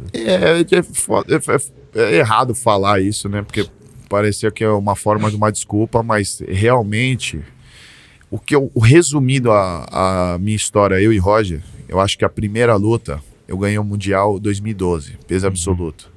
Na sequência, o Hiron, foi o Hiron, né, que tinha o Metamoris. Sim. O Hiron, ele me chamou, falou, quer fazer uma luta? Eu falei, contra o Roger Gracie. E me ofereceu uma bolsa que até então eu nunca tinha ganho. Eu falei, um Gracie. Na minha cabeça, tá? Não tô falando que foi isso. O que eu pensei na hora que eu desliguei o telefone, foi, um Gracie. Tá me chamando pra lutar um evento dele, contra o primo dele, né, um parente dele, e sendo que eu acabei de ganhar um Mundial peso absoluto, então na minha cabeça foi, então os caras querem lutar, aí o Gracie vai lá, o Roger me bate. Sim. Então tá vendo? O Boucher só ganhou porque o Roger não lutou. Então na minha cabeça foi isso, eu levei isso totalmente pro pessoal. Eu lembro que eu desliguei o telefone e falei, eu não vou lutar. Eu treinava igual um louco, todo dia, eu lutei o Mundial, dei uma descansada ali, acho que teve algo simples assim, uma semana e tal. E eu lembro que isso aí me motivou muito. Então eu treinava igual um louco. Eu lembro que todos os meus amigos me ajudaram no treino. Eu ficava no meio 1 hora treinando com todo mundo. Chegava no final ali, todo mundo tava me finalizando, mas eu tava 1 hora no meio, porque era uma luta de 20 minutos, só finalização. Eu lembro que eu até inventei posição na época. Eu lembro que a própria posição que eu fiz nele, aquele armlock, surgiu desse treino, porque não tinha pontuação. Então eu lembro que eu passava agora a galera queria virar, eu me jogava naquele braço, e muita gente acha que foi sem querer, mas eu fiz muito aquilo no treino, porque eu não tava nem aí, podia pular em guilhotina, podia cair por cima, podia cair por baixo. Então isso aí me motivou demais. E eu olhava o Instagram, hoje em dia, né, já tinha Instagram. Eu olhava o Instagram, ele tava fazendo camp com a família, tava em Cancún. O cara não tá treinando. Eu tô treinando, o cara não tá. Então ele levou aquela primeira luta de um jeito ali, não, vou lá, vou ganhar dele, vai ser tranquilo. Chegou na luta, não foi tão simples assim. Eu não saí com a vitória, mas eu me saí melhor naquela luta. Porque você tinha que pegar. Não, mas assim, se fosse pontos falando, eu teria ganho. E ainda eu cheguei mais perto da finalização, né? Sim. Então acho que o braço dele até chegou a me instalar. Mas ele não bateu, o mérito dele saiu e tal. Mas eu lutei melhor. Tanto que ele queria a segunda luta, né? A segunda luta, a Kira me chamou, eu lembro que ela me convidou, mesma situação. Evento Gracie, eu no Rio de Janeiro, eu falei, quer saber? Vamos. Mas, bota depois do Mundial que eu já vou estar treinado. Aí aconteceu, ganhei o Mundial peso absoluto, conquistei 10 títulos. Me acomodei, né? Não quero treinar aqui nem louco.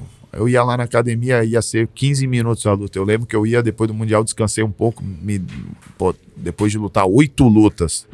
Só que o problema foi que a primeira vez eu tive 3, 4 meses depois do Mundial, né? 3 meses, se eu não me engano, 90 dias. Nessa daí eu falei, não, marca na sequência do Mundial que eu luto, que eu já vou estar no campo do Mundial. Só que, acabou o Mundial, eu nem descansei, né? A cabeça não tava ali. E eu olhava o Instagram dele, ele era o Bochecha de 2012 e eu era o Roger. Eu me acomodei.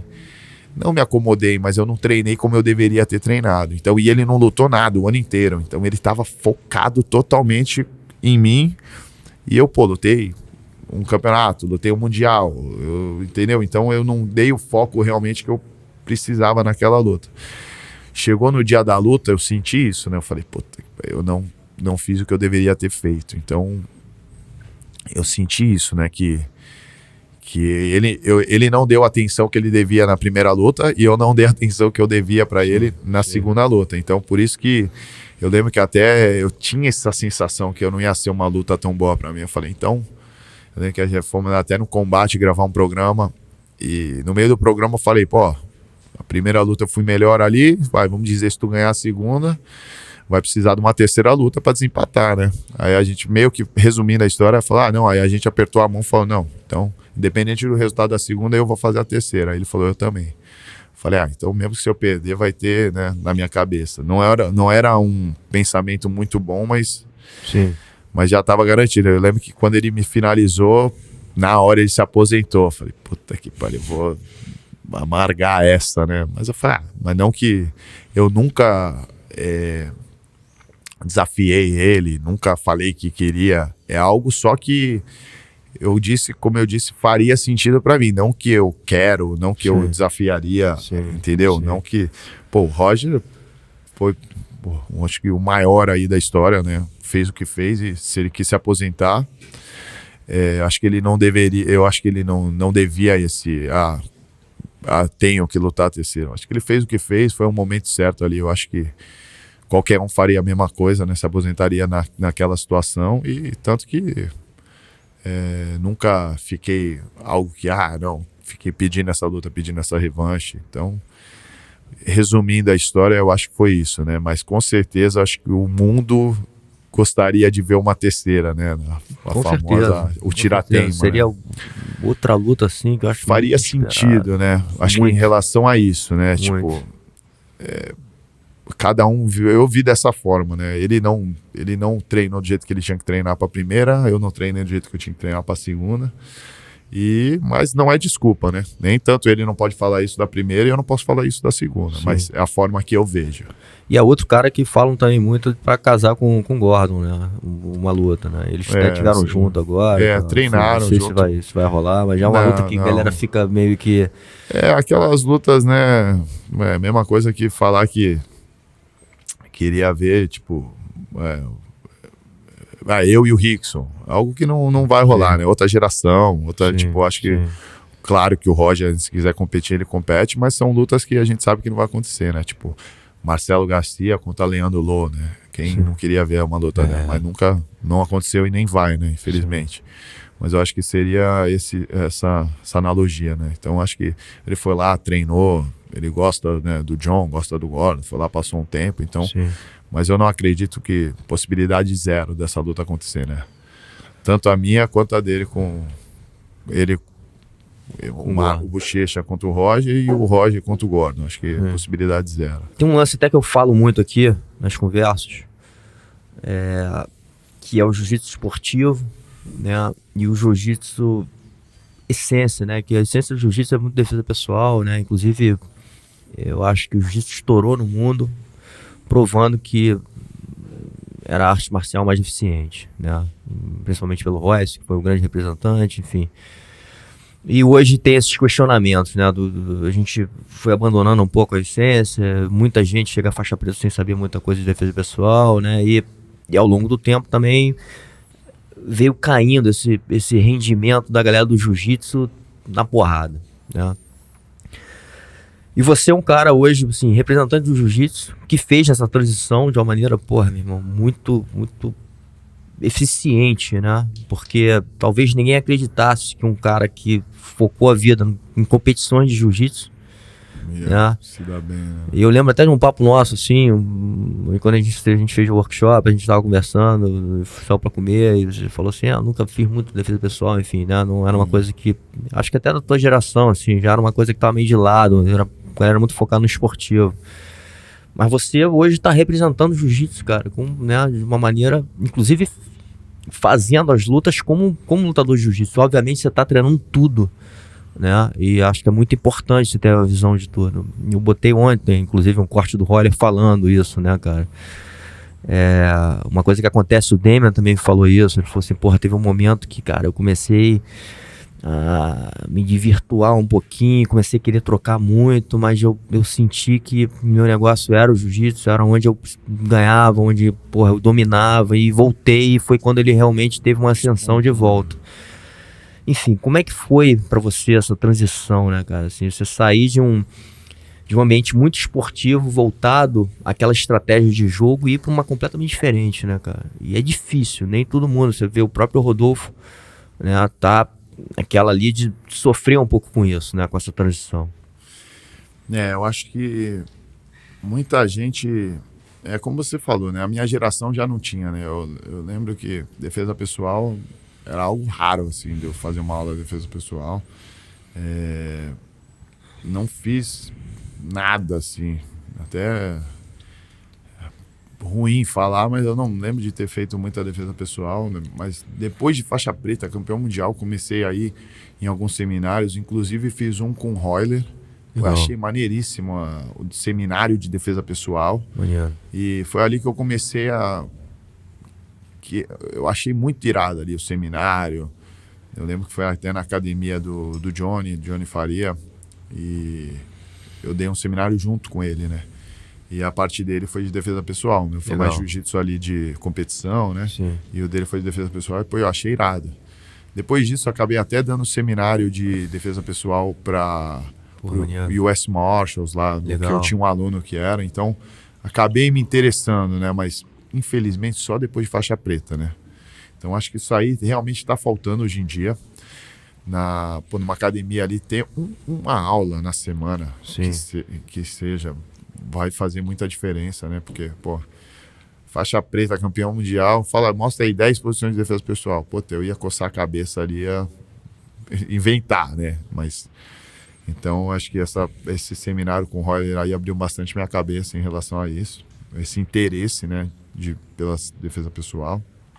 E como você falou, eu lembro que uma vez eu falei isso aí, postei um vídeo que numa entrevista, e eu lembro que, nossa, a galera do Sem Kimono se ofendeu com as minhas palavras. Que eu falei, pra mim, um lutador de verdade tem que lutar de kimono, tem que lutar sem kimono. E, pô, não é pra todo mundo, mas quem quiser ali se testar no MMA, irá. Pô, MMA não é pra todo mundo. Às vezes eu gosto, não gosto, não quer dizer que tu não é um lutador de verdade. Mas eu acho que o do com kimono e o do sem kimono, essa é a minha opinião. Por quê? Pô, eu sempre fui um cara de kimono. Falar o bochecha, não, kimono. Pô, mas eu ganhei em 2013 ali, Mundial Peso Absoluto, recebi o convite da ADCC. Pô, lutei Mundial em junho. O ADCC era em setembro. Pô, junho, julho, agosto, setembro. Pô, tive 3 meses. Treinei 3 meses sem kimono, fui lá, dei a cara, pô, ganhei, cheguei na final do absoluto. Mas eu saí da minha zona de conforto. Eu ia ser muito mais confortável para mim lutar um campeonato de kimono, mas eu saí da minha zona de conforto. Então, eu acho que essa parada que a galera se ofendeu, que muita gente pensou que eu tava falando do Gordon, mas não era. Tanto que o Gordon treina muito de kimono. Pode não ter competido, mas ele treina. Eu vejo que ele treina muito. Sim. Então eu acho isso aí, é a parada do saído da zona de conforto, né? Então isso que eu falo, um lutador de verdade. Tanto que a galera, quando tem um cara sem kimono, que bota o kimono pra lutar, eu respeito muito, né? Então acho que isso aí é algo que te tira da zona de conforto. Sim, não é só questão o cara vai lá e não ganhou. Pô, não interessa, mas o cara... tá se testando, tá saindo da zona de conforto. Então eu respeito muito isso. Não, e no teu caso, meu irmão, outro dia eu tô lembrando até uma conversa com o Zé Mário, né? Quando eu perguntei assim, pô, você não achava que você ia se expor? Ele, se expor? Eu quero mais me expor mesmo. Pô, o Zé é um cara que, pô, eu voltei da DCC, peguei o avião com ele, né? Que eu moro na Flórida também. Pô, então, eu conversei muito. Falei, pô, Zé, tu já se machucou? E perguntava esse tipo de coisa. E aprendo muito, né? Pô, tenho a oportunidade de trocar uma ideia com o Zé, com o Renzo, com o Rickson. Pô, é algo que é o que você falou, né? É uma faculdade ali. Então, um voo que eu posso trocar uma ideia já é. Imagina sentar e poder fazer um podcast. Então, eu acho que isso aí, concordo 100% contigo. E na minha cabeça era isso, né? Eu sempre falei, pô, eu vou lutar com kimono, sem kimono, e também vou me testar no MMA pra ver como que é meu jiu-jitsu ali na hora do que o bicho estiver pegando. Mas não é porque eu só queria curiosidade minha, entendeu? Então, eu falei, não, vou lutar, nem que eu me aposente, mas uma luta eu vou fazer. Já tinha isso na minha cabeça. E, pô, quando eu falei, não, chega um momento, né? Pandemia rolando, nada acontecia, não tinha mais campeonato, não tinha nada rolando. Falei, pô, se eu ficar nessa, eu vou parar de treinar, né? Aí foi aí que eu decidi, falei, pô, vou experimentar, começar a treinar pra ver como é que é. Era o último camp do GC, do Daniel Cormier, era a terceira luta com o meu Tite. E o Leandro Vieira, irmão do Leozinho, que é meu mestre, falou, pô, cola aqui, tô treinando ele, já pra tu meio que ir treinando. E foi lá que eu comecei. O Caim Velasquez estava lá, o Luke, o Rockhold, que é um cara também que eu conhecia há muito tempo. Todos eu conheci em 2013, a primeira vez que eu fui. E, pô, foi ali que eu comecei a treinar, né? Aí eu comecei a rodar as academias e, pô, eu lembro que o que me dificultava muito ali, falando da defesa pessoal, não era nem a parte do império, né? Porque, claro, não sabia nada. Então eu queria derrubar, queria agarrar e derrubar. Claro, quando eu conseguia fazer isso, conseguia usar meu jiu-jitsu, era bom, mas era muito difícil. Porque o que eu tinha dificuldade, todo mundo fala, pô, calma, a dificuldade. Todo mundo fala, o soco na cara. Pô, nem é o soco, porque na hora da briga ali, mas era a transição. Pô, tô aqui contigo, mão alta. Pô, fui lá, força, isometria, derrubei. Pô, tô tentando finalizar. Ah, bom, tu ficou em pé. Então, da isometria, já mão alta de novo. Pô, aquele já, pô, a frustração. Pô, vou lá, te agarrei, grade, perdeu o cara. Pum, mão alta de novo. Então, isso. Isometria, solto, soco, essa transição que me matava, né? Aquilo ali era frustração, era cansaço, era não estar acostumado. Então, isso aí que foi a minha maior dificuldade, né? Então, pô, vou te falar, demorou um ano para eu começar a acreditar no meu jiu-jitsu de novo, porque até então eu não conseguia fazer nada de jiu-jitsu. Eu derrubava a galera, bom, levantava, porque, pô, treino com os melhores lá, né? Os caras que estão lutando Bellator, UFC. Lá na minha categoria não tem nenhum do One Championship, mas todos os outros eventos tem gente, pô, campeões, né? Tive a oportunidade de treinar com muitos campeões, então, pô, Cigano é um cara que eu treino, pô, diariamente lá, pô, treinei com o Caim, então, o Verdun, né? Foi um cara que também dos primeiros treinos, pô, era um cara que eu me espelhei muito, porque, pô, Verdun, aquilo que eu tava falando do cara que eu respeito, o Verdun foi campeão mundial de kimono, campeão do ADCC e campeão do UFC. Pô, como não respeitar um cara desse? Isso que eu digo quando eu falo um lutador de verdade, não desmerecendo quem não lute, mas eu acho que é isso, esse tipo de coisa eu respeito demais, né? Então muita gente leva pro lado errado quando eu falo. Ah, mas é geração mimimi hoje, né? Fala alguma coisa ali, não falou das palavras erradas, mas é a minha opinião. Não é, minha opinião é essa, doa quem doer. Mas é numa forma respeitosa, né? Que eu respeito, que eu quero dizer que eu respeito isso. Então,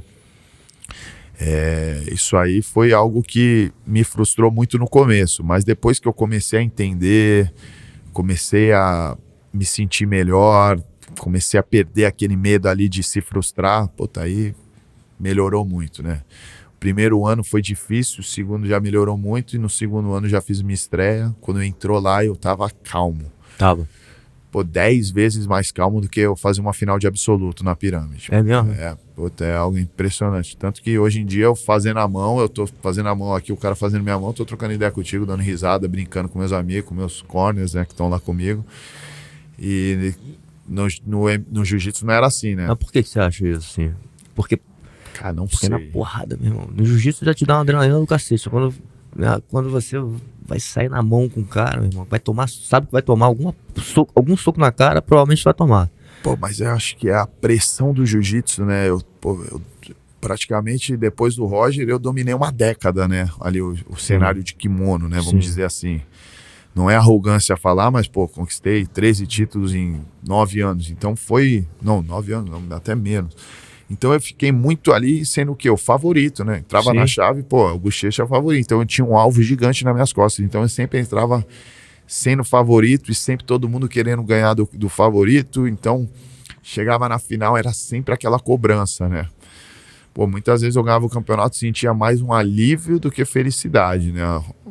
Tanto que eu só lutava mundial por causa disso. Porque, pô, os outros campeões, eu lembro que a última vez que eu lutei um Pan-Americano, eu lembro, eu assisto a luta hoje, a minha cara no final da luta é de alívio, sabe? Puta, que bom que acabou, porque aquela pressão tava sendo chata, né? No Mundial não, no Mundial toda vez que eu ganhava era aquela felicidade, né? Então, pô, só quero lutar no campeonato agora que eu vou ficar muito feliz se eu ganhar, não que se eu tivesse a pressão. Pô, no MMA eu entro pressão zero. Claro, o Bochecha ali, campeão mundial, o maior campeão, mas meus títulos não traduzem para o MMA. Fui ali no jiu-jitsu, um esporte, aquilo ali é outro, então eu tô começando, sou um faixa branca na parada. Então eu entro com a pressão zero. Isso aí que você falou, pô, pode se machucar? Pode, mas é um risco, né? Que eu também tinha no jiu-jitsu, pô. Eu me machuquei muito mais lutando jiu-jitsu do que MMA até então.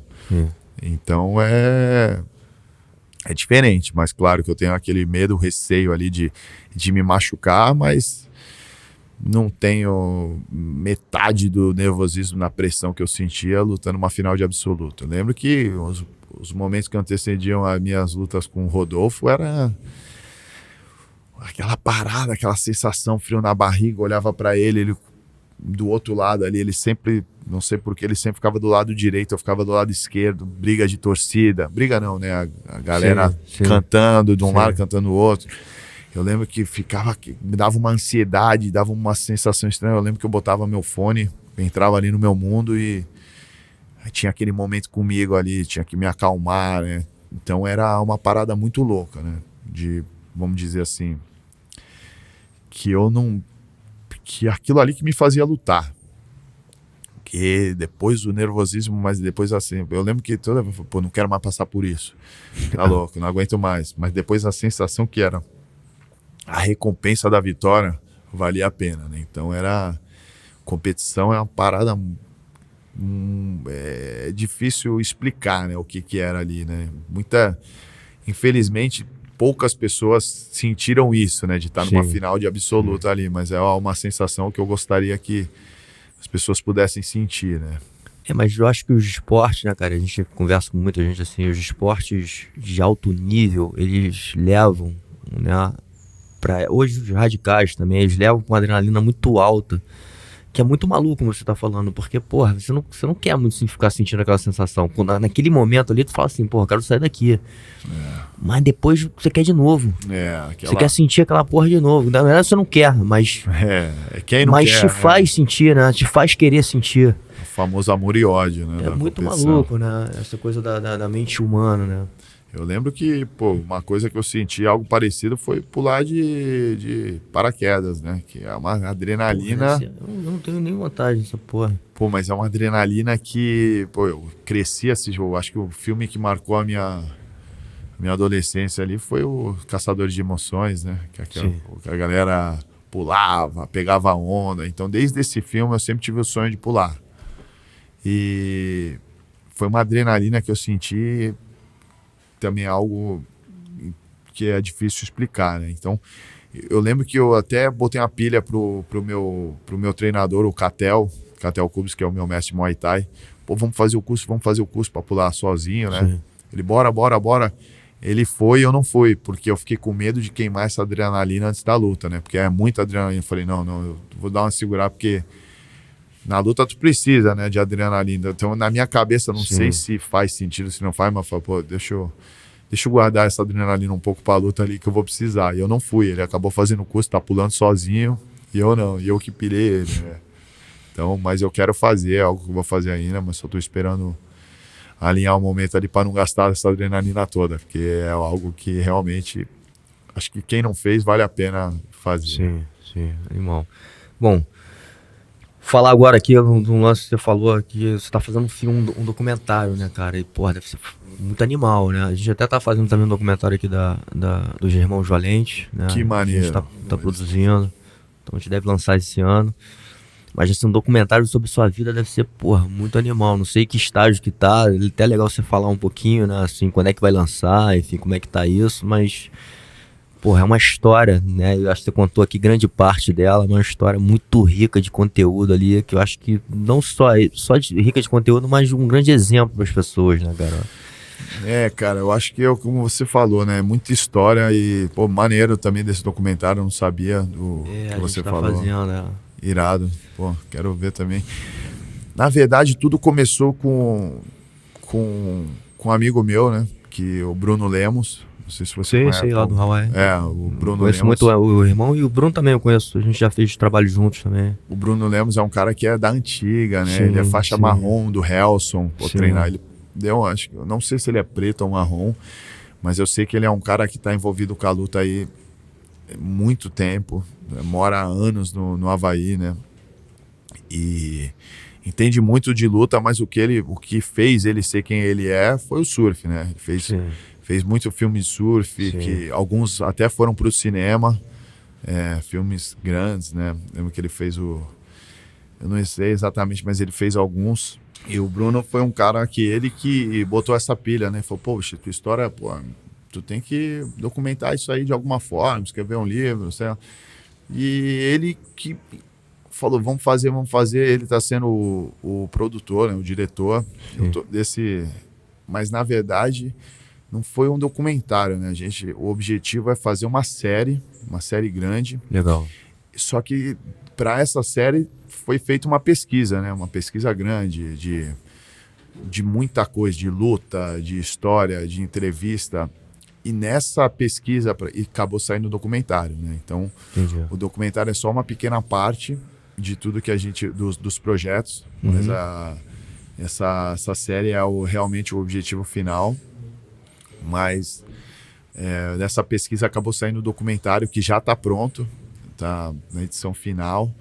A gente ainda não tem o nome, mas em breve vai sair o trailer e o nome. Você chegou a ver já tudo, assim, aprovar? Vou assistir, tá algo assim que eu me emocionei várias vezes assistindo a minha própria história ali, mas tem minha mãe falando, meu pai, que fala um pouco do que a gente conversou, né, da história, deles incentivarem, tudo que eu fiz, os meus amigos que ficaram ali acompanhando de perto, o Bernardo, que foi um cara que morou comigo, é um cara que estava na ambulância comigo, foi para o hospital comigo quando eu me machuquei, o Chaves, que foi o cara que me levou para América, o Leozinho, o Conan, o Silveira, que é o meu head coach hoje em dia, o Catel, e também uma parte que acho que muito especial, que é o Leandro também, que ele participou muito do documentário e antes de acontecer tudo isso, né? Então eu acho que tem muita coisa, conta sobre a nossa história, tudo também. Então, foi uma parada assim que essa pesquisa acabou demorando bastante, né? Porque é muita coisa, mas ficou bem emocionante, assim. Eu gostei muito do que eu assisti, eu acho que o Bruno mandou bem demais e tô ansioso aí pra série, né? Mas é algo maior, então vai precisar um pouco mais de trabalho, mas o documentário já está pronto e vai ser lançado em breve. A galera eu acho que vai gostar bastante. Porra, maneiro, irmão. Porra, que bom. Que bom que estão registrando, ainda mais na mão dele, assim, com a visão dele. Eu acho que é um cara que vai saber fazer muito bem. E, porra, tô viajando aqui, vou tá no Hawaii agora, em abril, vou ver se eu encontro ele lá, a gente faz alguma coisa. Troca ideia com ele que ele vai se amarrar. O Bruno Lemos, eu tô sendo o diretor executivo desse filme, né? Então a gente decidiu fazer bem desse filme não, né? Dessa pesquisa, mas para a série ser feita, acho que aí tem que ser um pouco diferente, né? Algo bem maior, então... Sim. Mas para essa pesquisa eu fui o diretor executivo aí, tanto que saiu o documentário, né? Então tá sendo algo bem, bem nosso ali, tá sendo do jeito que eu e ele queremos. Então, pela primeira vez, algo, não gostei disso, tira, não gostei disso, muda, isso tá errado. Então, já tiveram vídeos, até documentários sobre mim, sobre a minha história, mas que eu não participei, né? Não, é sobre o Bochecha, mas não é meu mesmo. Sim, entendeu? você não está envolvido ali, exatamente. Fazendo junto, isso eu acho que é muito importante também. Teve um outro documentário que falou muita coisa, falou coisa errada, né? Não me perguntaram, a história é minha, eles fizeram, mas falaram muita coisa errada. Então, errada no sentido, botaram uma imagem falando de um ano e era de outro, esse tipo de coisa, assim, que não teve esse cuidado. Já no meu ali, não, esse ano é ano tal, isso foi isso, a história foi essa. Então, eu realmente participei pela primeira vez, assim, de algo da minha história, né? Então, tá sendo bem especial. Legal, irmão. Bom, obrigado aí, cara, de novo, não só por estar aqui, né, e ceder esse teu tempo, que eu acho que pra mim, é muito valioso. Mas por expor tudo, né, cara, que você expôs aqui e por representar quem você representa hoje, o nosso jiu-jitsu, né, da maneira que você representa, assim, porra, sou muito grato, não só por a gente ter por ter você aqui, ter essa troca, mas pela amizade aí que a gente tem, enfim. Obrigado por tudo, cara. Pô, saiba que é recíproco, irmão. Pô, obrigado aí, obrigado mais uma vez pelo convite aí. Certamente vamos estar de novo aqui ou em algum lugar fazendo alguma coisa. Com certeza, em breve. Valeu, irmãozão. Tamo junto, obrigado.